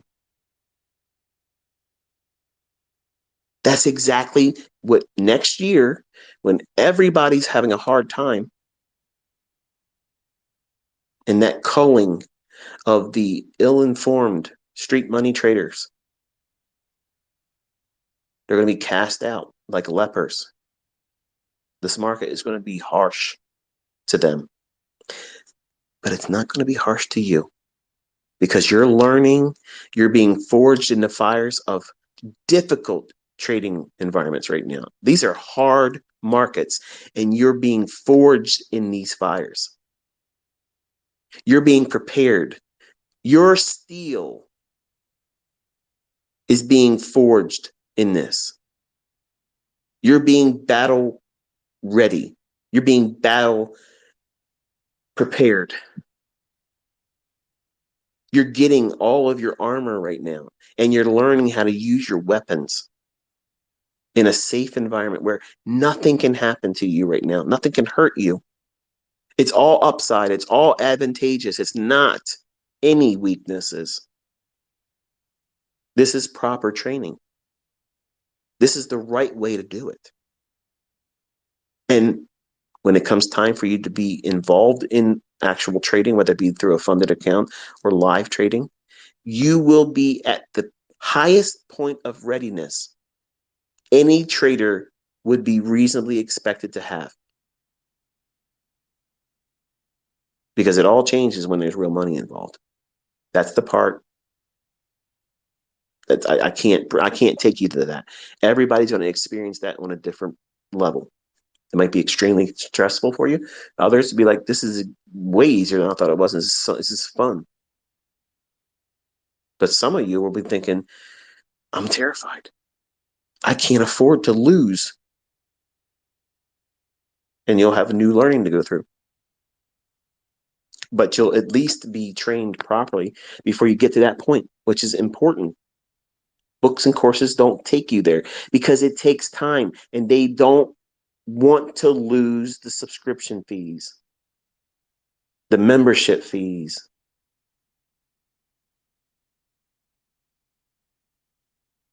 I told you coming in this year, you're going to have to work. It's going to take longer than you thought. You're going to have to do a lot of things that you don't feel comfortable doing, but you're going to be doing that the rest of your life as a trader anyway. So you might as well warm up to the idea. Back testing, studying charts, looking at charts. Before a trade can form, what are you doing? Looking at charts. You have to look at them, right? You have to. So you might as well get used to the idea of doing it and enjoying it. And that's what tape reading is doing for some of you. It's wonderful to see the comments that some of you are like, I love this. Like, this makes so much more sense to me now. I didn't know what I was looking for. And now I don't have any fear of losing, and I'm learning. I don't get all excited about having to make a winning trade. I'm just studying price, and I'm learning so much. Hallelujah. Thank you, Jesus, because that's exactly what you're supposed to be feeling right now. You're replacing that desire to make money right now when you're not prepared to make money. So it's unrealistic for you to try to make money when you don't know how to make money. I'm sparing you all that frustration and allowing your mind and understanding to develop properly with the proper amount of time. And you'll much more appreciate it next year when I'm not doing this anymore, and you'll have all this experience to lean on. And everybody that's never went through this type of conditioning, trading in the environments that we're going to go to in 2024, yeah, it's going to be a nightmare for them. But you're going to already be prepared. You're desensitized by then. You know that there's opportunities every day, every week. You know when it's likely to hurt you, when everybody else is being told to rush in there and trade. This is when the markets are moving around. Yeah, they're moving around with the intent to take you out. So why would you want to go in there? There's other days where you can trade with probability. It's more in line with you as a trader succeeding in it. Not, well, it's casino time. I got time to do it. Let's go push the button. And I'm so pleased to see this paradigm shift that's happened just in the first month. I was concerned that I wouldn't see enough of it. I mean, obviously it's not all of you saying it, but as we get further into it, this year, you'll see that there's a lot of progress that you don't understand that you have gained. And this week, I provided you a homework assignment. I purposely told you to draw your account down and then come back up before the close of this week. In a week that is already hard. Now, admittedly, we had some really good price runs on Thursday and Friday. which were too good for me to pass up. That's why I showed you examples with it. And I hope I'm not encouraging you to want to trade those days, because it's like that this week. It's not like that every time there's non-farm payroll. Sometimes it's just ugly. It just goes nowhere, chops around, and doesn't do anything. So if you have that in your mind, as that's the usual menu on non-farm payroll, then you won't be so enticed to trade in it and hurt yourself, because you can do damage. And then think about it, it's at the beginning of the month. So now what are you going to do? You're going to start the month in drawdown. Now you got to spend the first week and a half getting out of drawdown. And then you're going to be worried about going back into drawdown in the third week of trading, which is going to be bringing you what? Mental baggage, what if thinking that could have always been avoided by simply not trading on non-farm payroll week on Thursday and Friday. It's simple. It's simple. But you want to do something that everybody else is saying that they should be doing, getting in on the days that moves around. Well, there's a lot of movement on FOMC. Are you able to get in there before the rate announcements come out? How about the CPI number? There's a lot of movement there too. It's funny that the ideas don't apply to them, but it's the same thing with non-farm payroll. It's not worth it. It's not for professionals. NFP, not for professionals. But you witnessed this week a level of precision, continuity, consistency, visibility, all during a time when the market is predominantly unfavorable on Thursdays and Fridays of non-farm payroll week. And that should be an encouragement to you. For a new student, it's probably hard to appreciate where you're at and what you're learning, because you don't have a reference point to say, this is the other alternative. And for someone that has gone through other styles of trading, maybe tried different approaches to trading, and now they're doing this, it's rewarding to me as a mentor reading their comments and saying, I've been doing this, I've been doing this, and none of it's ever worked or made sense to me. This makes perfect sense. That's exactly what I'm aiming for. That's exactly what I'm aiming for. Because there are different ways to skin a cat and make money trading, yes. But those disciplines don't get to the root cause of why price is going, where it's going, when it's going to go there, and why it should. That's what I try to deliver as an educator. When I'm looking at price, I'm internalizing a whole lot of things that create a narrative. Why is it going to go up there? Why should that candle not be broken in the process of going up there? What should be reasonable in terms of retracements, but no further than this? See, that's logic. That's stuff you don't have that in their traditional analysis. Trust me, I would tell you if it was, it would save me a whole lot of time talking. So here you go, just do this and be done.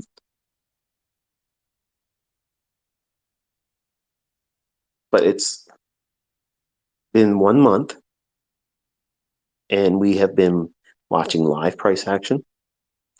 I've called out specific things that I haven't taught before, and you watch them deliver in price real time with a 1-minute chart. Precisely. I'm not, and as you can hear me when I'm talking about it live when it's happening, I'm not surprised. I'm not hopeful, scared. This is what I'm looking for. This is what an algorithm should be doing at this time right now, doing this. My focus is on expectation of what I know is being driven by code.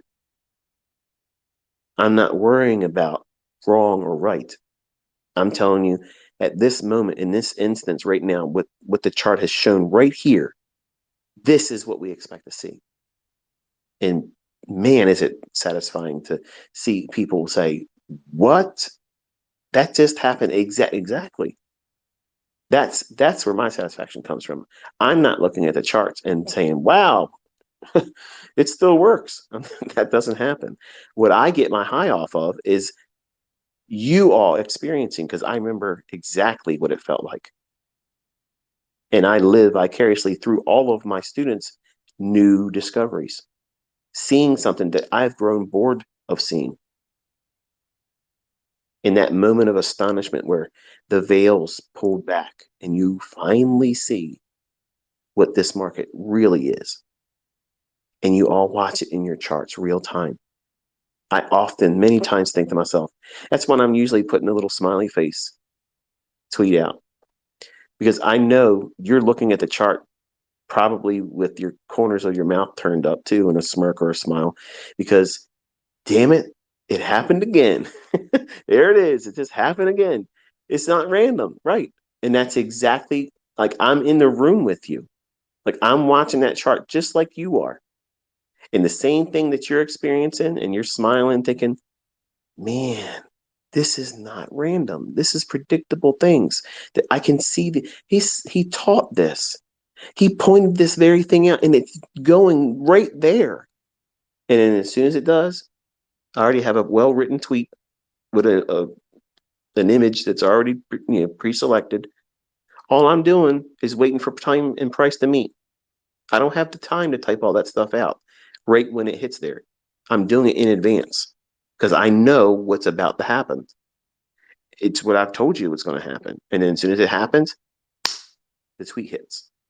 And I do that because I want you to read that. And some of you read it as bragging or arrogance. No, I'm showing you, for the students, that that is a monumental experience for you to remember. It makes it meaningful. Otherwise, it just looks like, so what? The market went to that level there, and you didn't notice the tweet that outlined why it should. I'm not interested in that person. That's not my audience.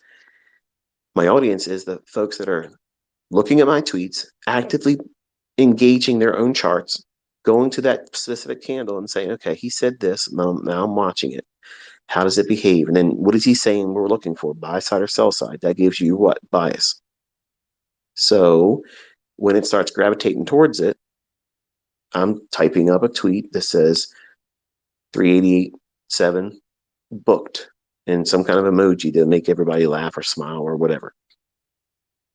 And it's just my way of just putting a bullet point, a little pin in your memory about that was an experience that you watched unfold live.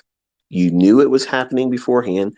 You watched it deliver, and now you have a memory of it. It's meaningful. It's impactful. And then you're going to be more inclined to do what? Journal it. And then you're going to put it in your own words. Whereas you watch me outline it, I can tell you in the tweets to say, okay, screenshot your chart right here, label it with whatever. How many of you are doing it?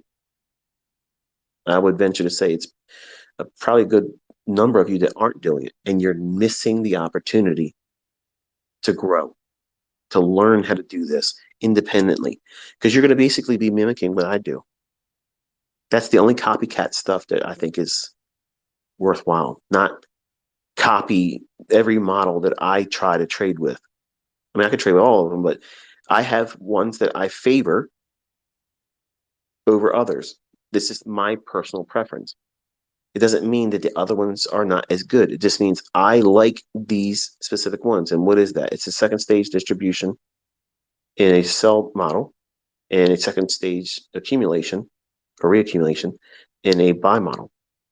They're my unicorn setups. They're just, my eye is constantly seeking that. But if you put me in front of a chart, give me at least 5 minutes and I'll find a setup. It may require me to be on a second chart, but I'll find a setup. That's what I was doing this week. I was going in there, doing lots of trades, doing everything up and down. And you shouldn't feel like that's something that you need to do to be good.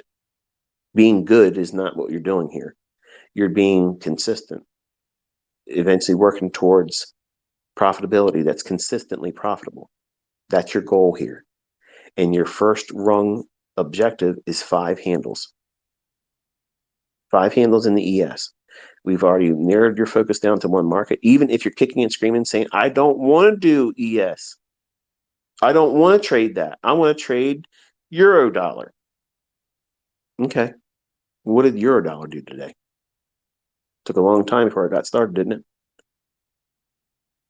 That's why I'm not there. Yes, Forex pairs are moving around, but not like the ES is, not like the NASDAQ is. And it's going to stay moving around. I think this summer, we're going to have a very busy summer, whereas usually it's lethargic and just doldrums. I don't think we're going to have that this year. I think we're going to have a wild, wild price action summer. And I'm here for it. And I'm hoping that, when we do our second baseline, which was what I gave you this week here, trying to recoup the drawdown. If you failed to get back to 150,000 on your paper trading account, don't be discouraged by that. You now have a baseline.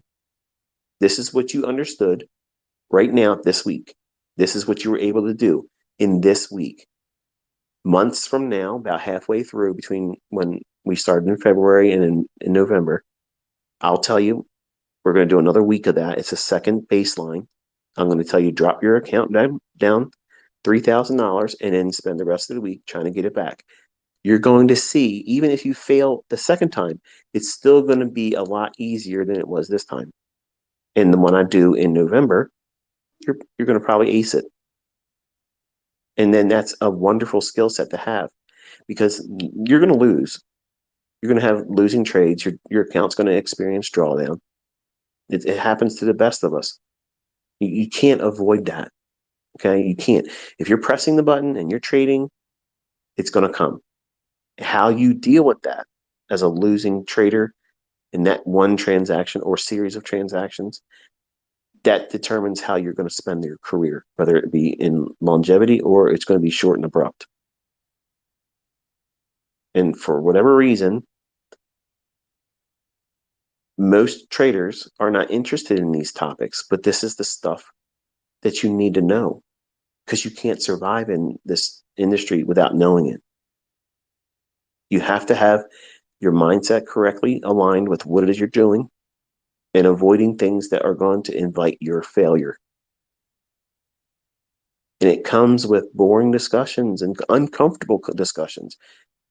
This would be better spent if you told us how to pick the right fair value gap. Tell me how to use the event horizon PD array. Some of you are talking like you know what it is already. You don't even know what it is.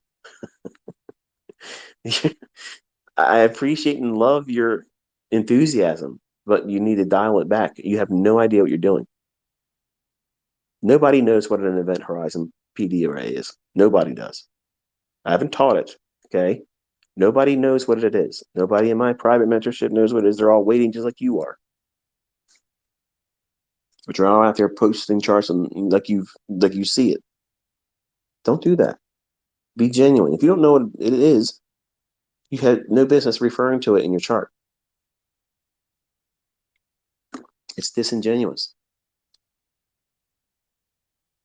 And you don't think I know that you don't know? I haven't taught it yet. So anyway, I had a lot of fun this week. I had a lot of fun. I thought that we had a very productive week, and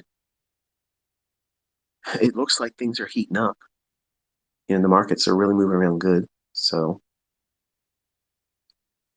usually in the springtime, April and May, the market tends to create some type of a topping formation, and it starts to drift down into the summer months and into a low of the fall.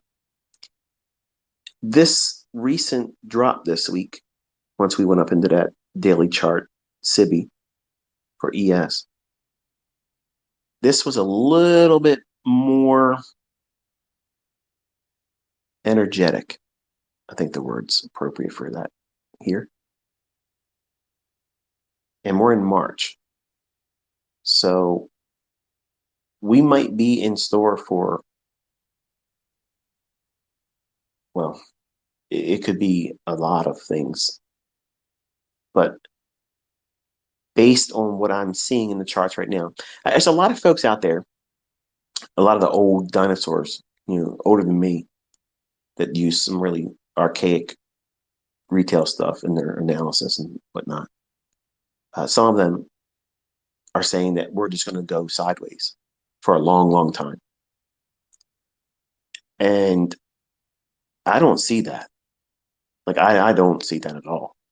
I think that's an easy cop out for just not knowing where it's going to go. So let's just say it's going to go sideways.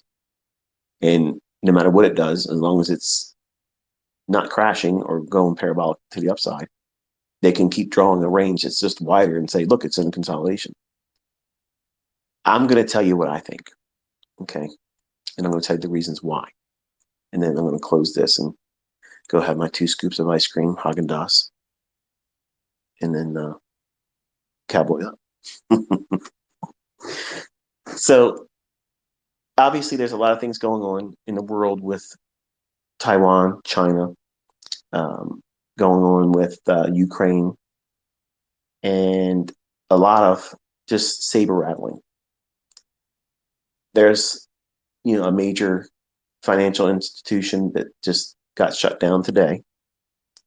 Happened on a Friday. Like I said, that's the motive, that they follow all the time. That's just the way they do things. I believe that we're going to see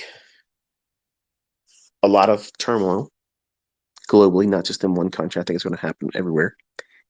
And that's going to accelerate things. We have central bank digital currencies coming. And my opinion, and I've said this to you last summer when I was doing Twitter Spaces, that you need to prepare because in the next 18 months, and we're halfway in there, there's going to be a upheaval, some kind of jarring event, some kind of thing that's extremely uncomfortable for everyone. Me too. Just because I have money doesn't make me exempt. It's going to be unsettling for all of us. I don't know what that is, folks. Like, I don't know. If I knew, I swear to God, I'd tell you. I would tell you. I just know it's coming. And that abrupt catalyst that forces us to just almost beg for a central bank digital currency because nobody really wants it. Everybody that understands really what it is, they don't want it. You won't have any privacy. You'll have control placed on you with how you spend your money. Your freedom is gone with your finances. And then once they have that, they have absolutely control, every bit of control over us as a society, which is the intent. I'm not going to do this or that. Oh, you aren't? Here you go. Push a button. You can't touch your money. Your direct deposits will go in, but you can't spend any more than this much. Capital controls. That's what's coming. You can't live a free life when you're under that kind of oppression. And nobody really wants it. So the way you get everybody wanting it is create a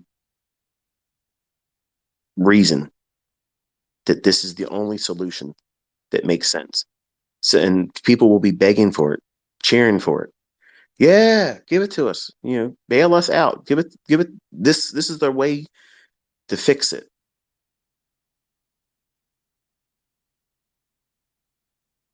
And once it happens,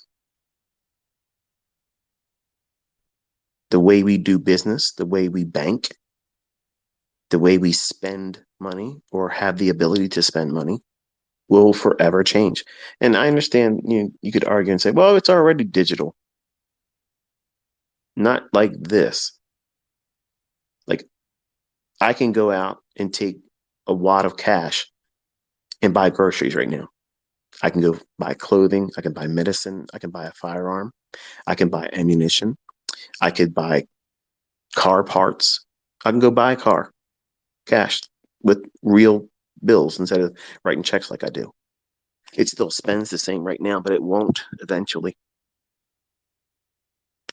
And those things You don't think about it right now because it's not something you need to concern yourself with in your mind.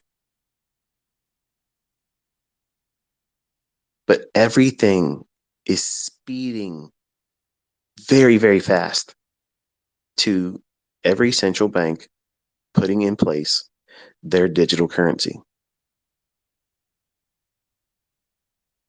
I think personally, there's going to be an event in the banks. It's going to be some kind of glitch, some kind of hack, some kind of, well, they already got something started today. A major bank failing, being taken over by the FDIC or whatever. And now bank runs are in discussion. A bank run is where depositors, people like you and I, to have a bank account with that bank, all are trying to get our money out of the bank. They don't like that. They don't want that. There ain't enough money in the banks if we all went there to ask for it. Go to the bank and ask them for $35,000. I mean, you have to have it. Obviously, you can't just, it's like bank robbery. Give me $35,000. You have it in a deposit? No, I just want $35,000. Okay, hold on real quick. There's a cop coming. But if you have $35,000 in the bank, go into a bank and ask for it. Look at them squirm and start looking around like you just asked for something they don't have, because they don't. You have to order that. It could take up to a week for that money to come there. Now that they have money because they want have cash on hand for people to do business with cash still, and some people still have their checks cashed or whatever, but they don't have that kind of cash. And I have had many instances where I've gone in and asked for cash, and they literally said, "We can't do it. We can give you 5,000." No, I asked for $25,000. We don't have it on hand. What are you talking about? You don't have 20. You're a bank. You should have 25,000. No, no, we don't. Maybe if I call around at the other branches, you can probably go around and pick up a couple thousand here. What did you just say to me? They literally tried to do that. And that opened my eyes. I was thinking to myself, wow, this is kind of unnerving, really, to think about it. Like, that's not even a lot of money. And they don't want that kind of money being withdrawn. They want your money in their hands. Capital controls. That's what's coming. Trust me, that's going to be circulating around. Those are the words, those buzzwords. You're going to be hearing that. You can't take any more money than this out. Have you noticed your bank withdrawal at the ATMs have been reduced? Because mine were, and I never authorized it. I used to be able to take out $1,500. Every bank account I have, I could take out $1,500. Now, $700. On other accounts, 500. Nope, this ATM won't let you get more than $500. What? What? It's my money. Well, you can always go in there and ask the teller for it if it's a reasonable amount. It's my money. They don't want you to get the cash out. And right now, watch over the weekend. I might not be correct in this, but you're going to hear the terms bank run, capital controls. Those words are going to start buzzing. And people are going to get real nervous. And they're going to be thinking, oh no, I got to go to the bank. And this is the reason why they do it on a Friday, because you have a half a banking business day on Saturday. That's it. Not everybody can go to the bank. And a lot of people are just going to be like, oh, I ain't watching the news. It's party time. It's Friday night, girl night money. And Saturday, they're hungover. They're sleeping in until noon when the banks will close. And when they wake up, it's too late for them to go to the bank and get anything. But it's always on the weekend. They always do things on the weekend.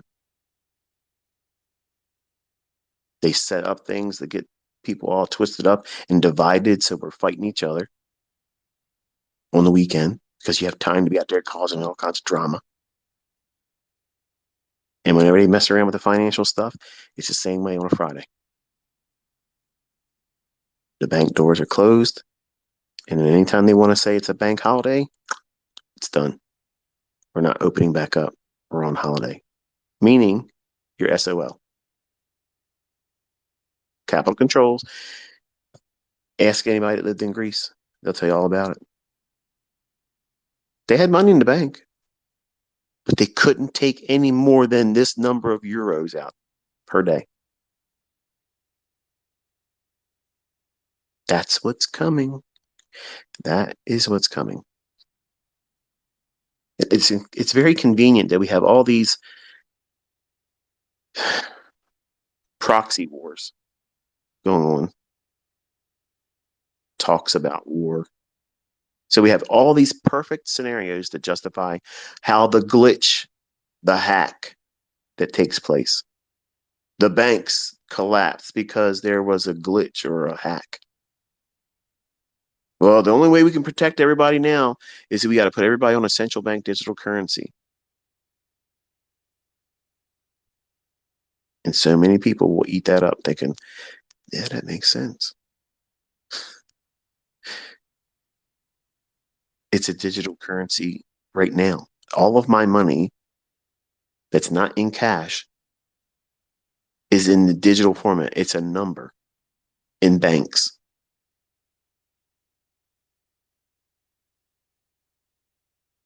But they're going to tell you it's better for it to be on the central bank digital currency.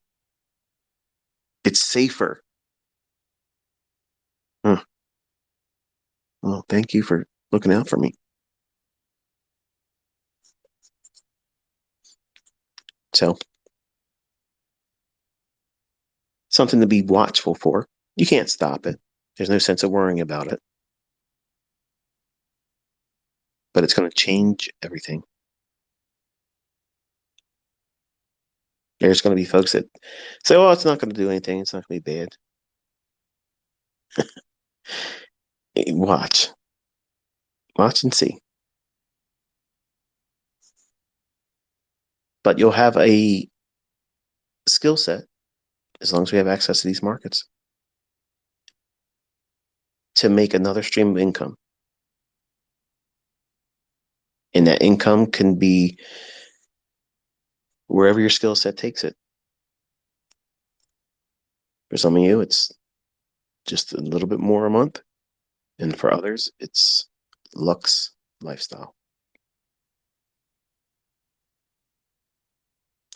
No matter which decision you make and what direction you go in, I'm actually very interested to see what your story is, if you're willing to share it with me, which is the currency here. I did our first interview tonight with Paladin. I enjoyed talking to him. And I have another gentleman I'm going to be interviewing on Tuesday. So I'll have another one on Tuesday night. So we might do 2 a week if I can find a way to get it in there. But at least one per week. I have so many of them. If you email me, just know if I haven't responded to you or say anything, it's 'cause I have a lot of you. And I'm doing it in the order I received them. So that way I'm not cherry picking anybody. I've literally, Paladin was the first one. And the gentleman I'm going to be talking to on Tuesday, he's the second one. And the folks that are right behind him, they'll get an email just like they did. And it's just basically saying, this is the day I'd like to do it. If it doesn't work, let me know. And I give them the list of questions I intend to ask them. And then you see it. Real people, real faces, real money. The companies themselves have interviewed them. The payouts are verified. You can see it. It's there. So it's, to me, it's a source of inspiration. And I use the title Real Money, Real People because that's how I started. Ken Roberts, that garbage book that I bought that I thought was going to change the world for me. his little cassette tape that he sold me on the idea with was titled Real Money, Real People. And it was interviews with people that were using commodities to make money. So I'm full circle going right back into how I started.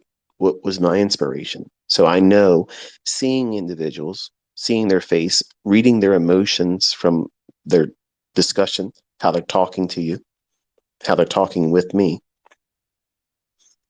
the way they share their experience, it's genuine. It's not like if I was talking to someone right here on this, which is I've contemplated doing that. Like I contemplated having like the interviews over Twitter, but I don't manage my own Twitter spaces. Once I do them, I'm done. And other people upload them and whatever. You can do whatever you want with them. I don't care. But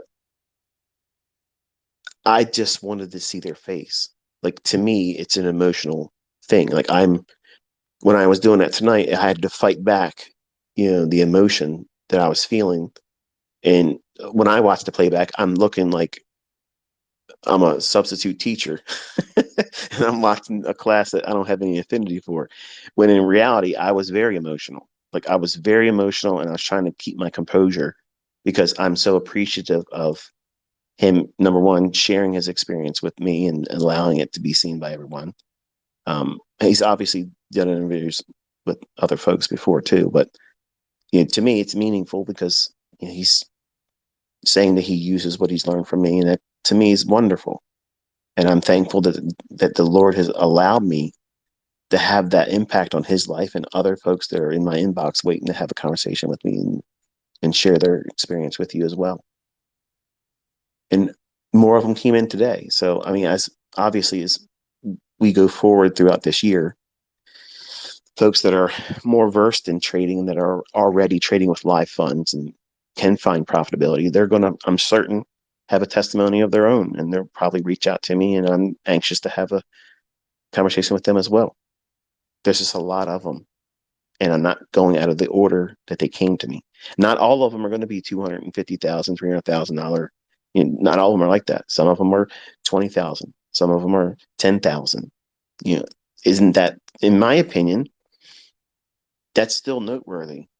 Like you're not demo trading, and to see the response and hear their appreciation for having this skill set taught to them, they can now do it. That's meaningful to me. It may not be as meaningful to you because you can't do it yet, but you're learning how to do it. And I'm excited to talk to you too. Like I want to see more of all of you. And I've had a lot of individuals through my mentorship over the years. People reach out to me, send private links to videos on YouTube, or send me things, through other mediums. And my family and I had the wonderful privilege and pleasure to see and hear them show their appreciation. And it's just a wonderful, wonderful repayment for everything I'm poured into this. Because it's one thing to say, thanks ICT in a tweet, there it is, that's cool. But when someone spends time and they show you their face and they talk from their heart and show you the appreciation, the fact that, I didn't have to do this. I mean, I could have went back on my promise that if I was taught how to do this and I could do it, I would teach the rest of my life and teach other people how to do it. I could have went back on that, but I didn't want to do that. Sometimes I do because it's hard to manage all of your personalities and your demands on me, and I have to balance a lot of other things and on top of what I'm doing here. But when I see folks really give a heartfelt thank you, and I can see them, my wife's, it's to me, when my wife saw this young man tonight, it's just one more of what she's already seen many of. And that's what I got her to tell me one time we were taking a ride. And I think I've said this to you before, but for her to say, I can understand now why you do it. And I didn't understand it before. Like, because she always thought that all of you were stealing her time because I spend more time with all of you than I spend with her. And it's been like that our entire marriage.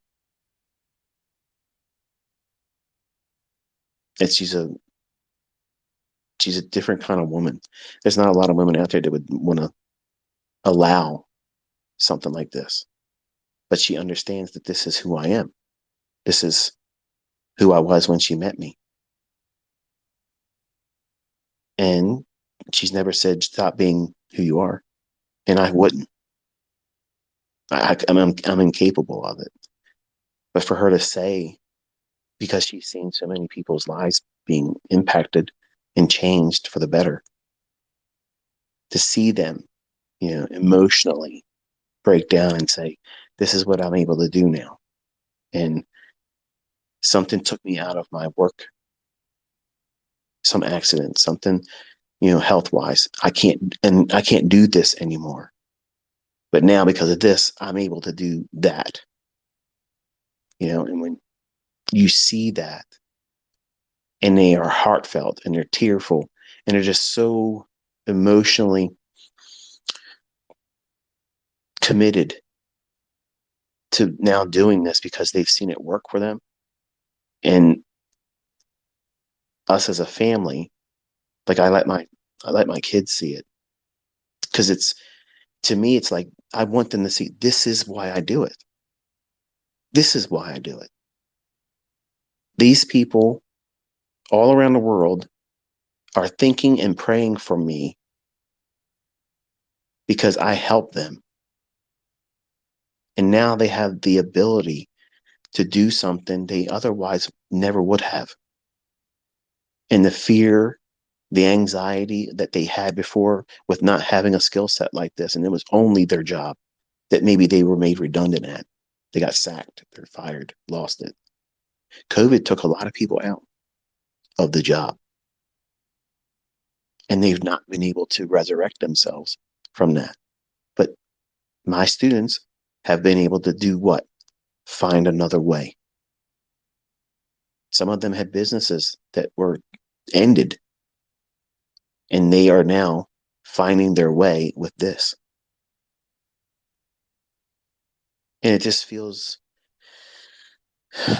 man, really rewarding, not only because I'm appreciative of the feedback that I'm getting, but it allows my wife, who I know she doesn't fully understand what it is that we do. Like she doesn't get it. But when she sees folks provide a testimony and say, look what this has enabled me and my family to now partake in. Look at the blessing that now I am able to go in and do this. That enrichment to my life. I'm thankful for this. And my wife's sacrifice by allowing me to do what it is I'm doing with you all right now, every single day, every week. And for years, I've been doing it. She can see it and understand it enough to allow it, which I'm thankful for. Because it would be very difficult for me if she was to sit down one day and say, Michael, I love you. I've dealt with this for a long, long time, but I can't do it anymore. Oh, wow, that'd be rough. Like that would be rough. And I feel like that's where we're at because we're older. I'm 50. She ain't 50, but at some point, she's going to want all of my time.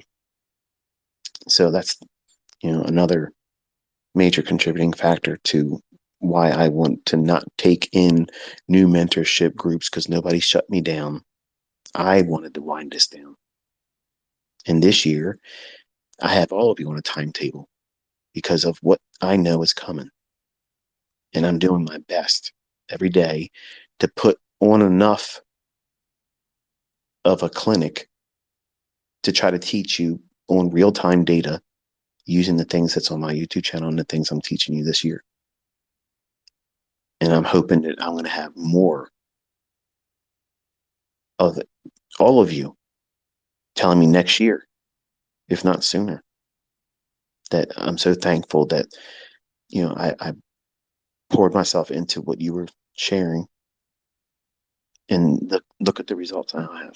And you can pass that on to your children and leave a legacy, which I'm so honored and privileged to be a small, small little piece of that. Like, I feel special because of that. It's not arrogance. I'm so thankful and honored to be, number one, you're listening to me right now. The fact that you're willing to listen to what I've spent my entire life doing, I don't take that for granted. And when I talk to you from my heart. And I want you to understand that I appreciate everything all of you share in terms of your attention, the details that I'm sharing, the rate of appreciation that our community has. I love that. I love it. I love when a new member joins our fold here and they say, this is the best community I've ever been a part of. I love that. I'm proud of that. I'm proud of all of you that welcome other new students in. Because I'm going to tell you something. Every time I brought a new group in my private mentorship, I was hearing about it. Believe me, I was hearing about it. We don't want nobody else in here. That's how it was. So I just want to let you know that I appreciate that. And it encourages me. It makes me do more. Like, it keeps me motivated. And I don't feel like a 50-year-old man.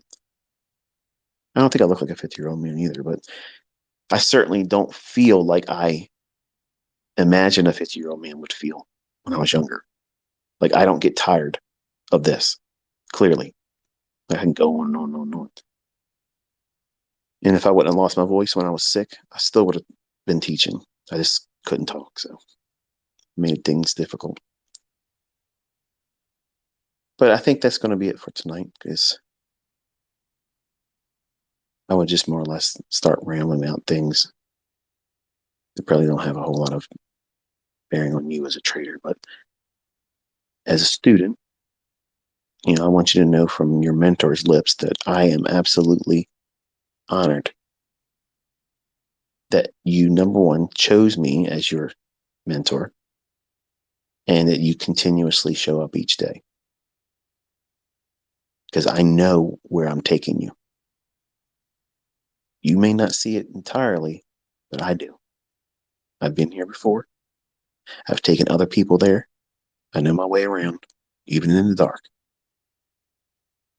And while you might not know where you're heading, all you got to do is show up each day. I promise I'll take you by the hand and we'll walk into this jungle every day, and you'll come out in one piece, but you'll be coming out with spoils. You'll come out with more than you went in with. And each time you do it, you'll have more experience. You have more understanding about yourself and the markets. And when it comes time for you to decide whether you want to take the plunge and trade with a funded account or trade with your own money, you won't have any doubts of what it is you're going to do and when. You'll know. You'll absolutely know. There'll be no doubt about it. And it won't be because you're rushing to make money. It's because you're going to know that you know exactly what you're doing. And that peace of mind of not worrying about missing something because you don't know when it's going to come up. Because that's really what fear of missing out is. You don't know what you're doing. You don't know what you're doing or what to expect in price. So therefore, you're fearful of missing something, which is what we've watched, crypto traders for years experience, that fear of missing out. They think that there's always going to be that next 50,000, point run in the cryptocurrency. Every little fluctuation is going to be 100,000 Bitcoin. Every little movement, because they don't know how to trade. I'm not knocking any crypto traders specifically. I'm just saying that asset class recently has drawn in nobodies as far as traders. They'd never traded before anything.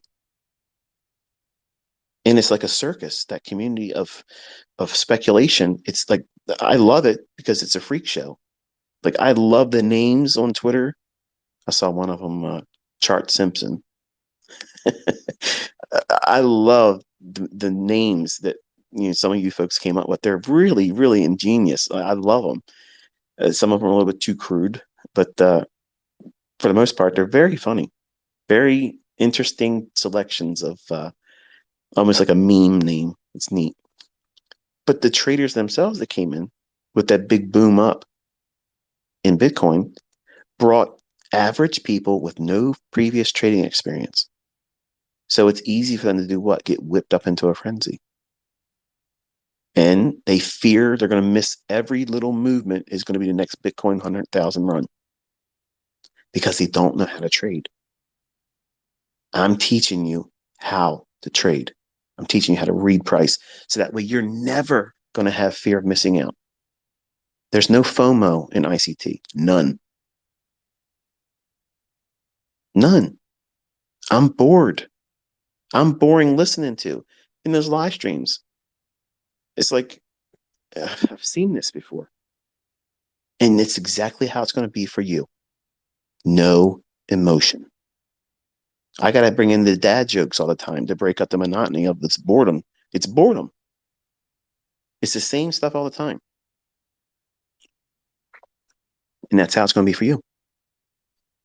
And you want it to be like that. You don't want it to be some kind of rave, okay? Not some kind of techno jam party, nothing over the top in terms of exhilaration. You want it to be absolutely boring. You've been here before, you know how it ends. You won't get emotionally attached to the trade. You're not going to be beating yourself up if you lose. And you're not going to think of yourself as the GOAT because you had one winning trade. That's how you beat this business. That's how you do it. And you're getting there.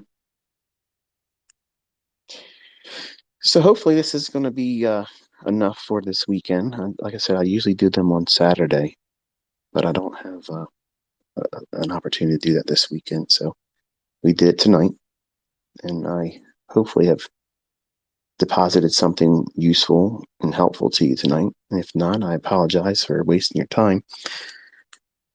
But if you keep showing up, I promise it won't always be like that. You'll get something. And we'll be back at it again, Lord willing, on Monday. So this weekend, try to get some rest, do a little bit of studying. Don't do too much. And I'll have some new lectures for you this coming week. And until I talk to you then, be safe.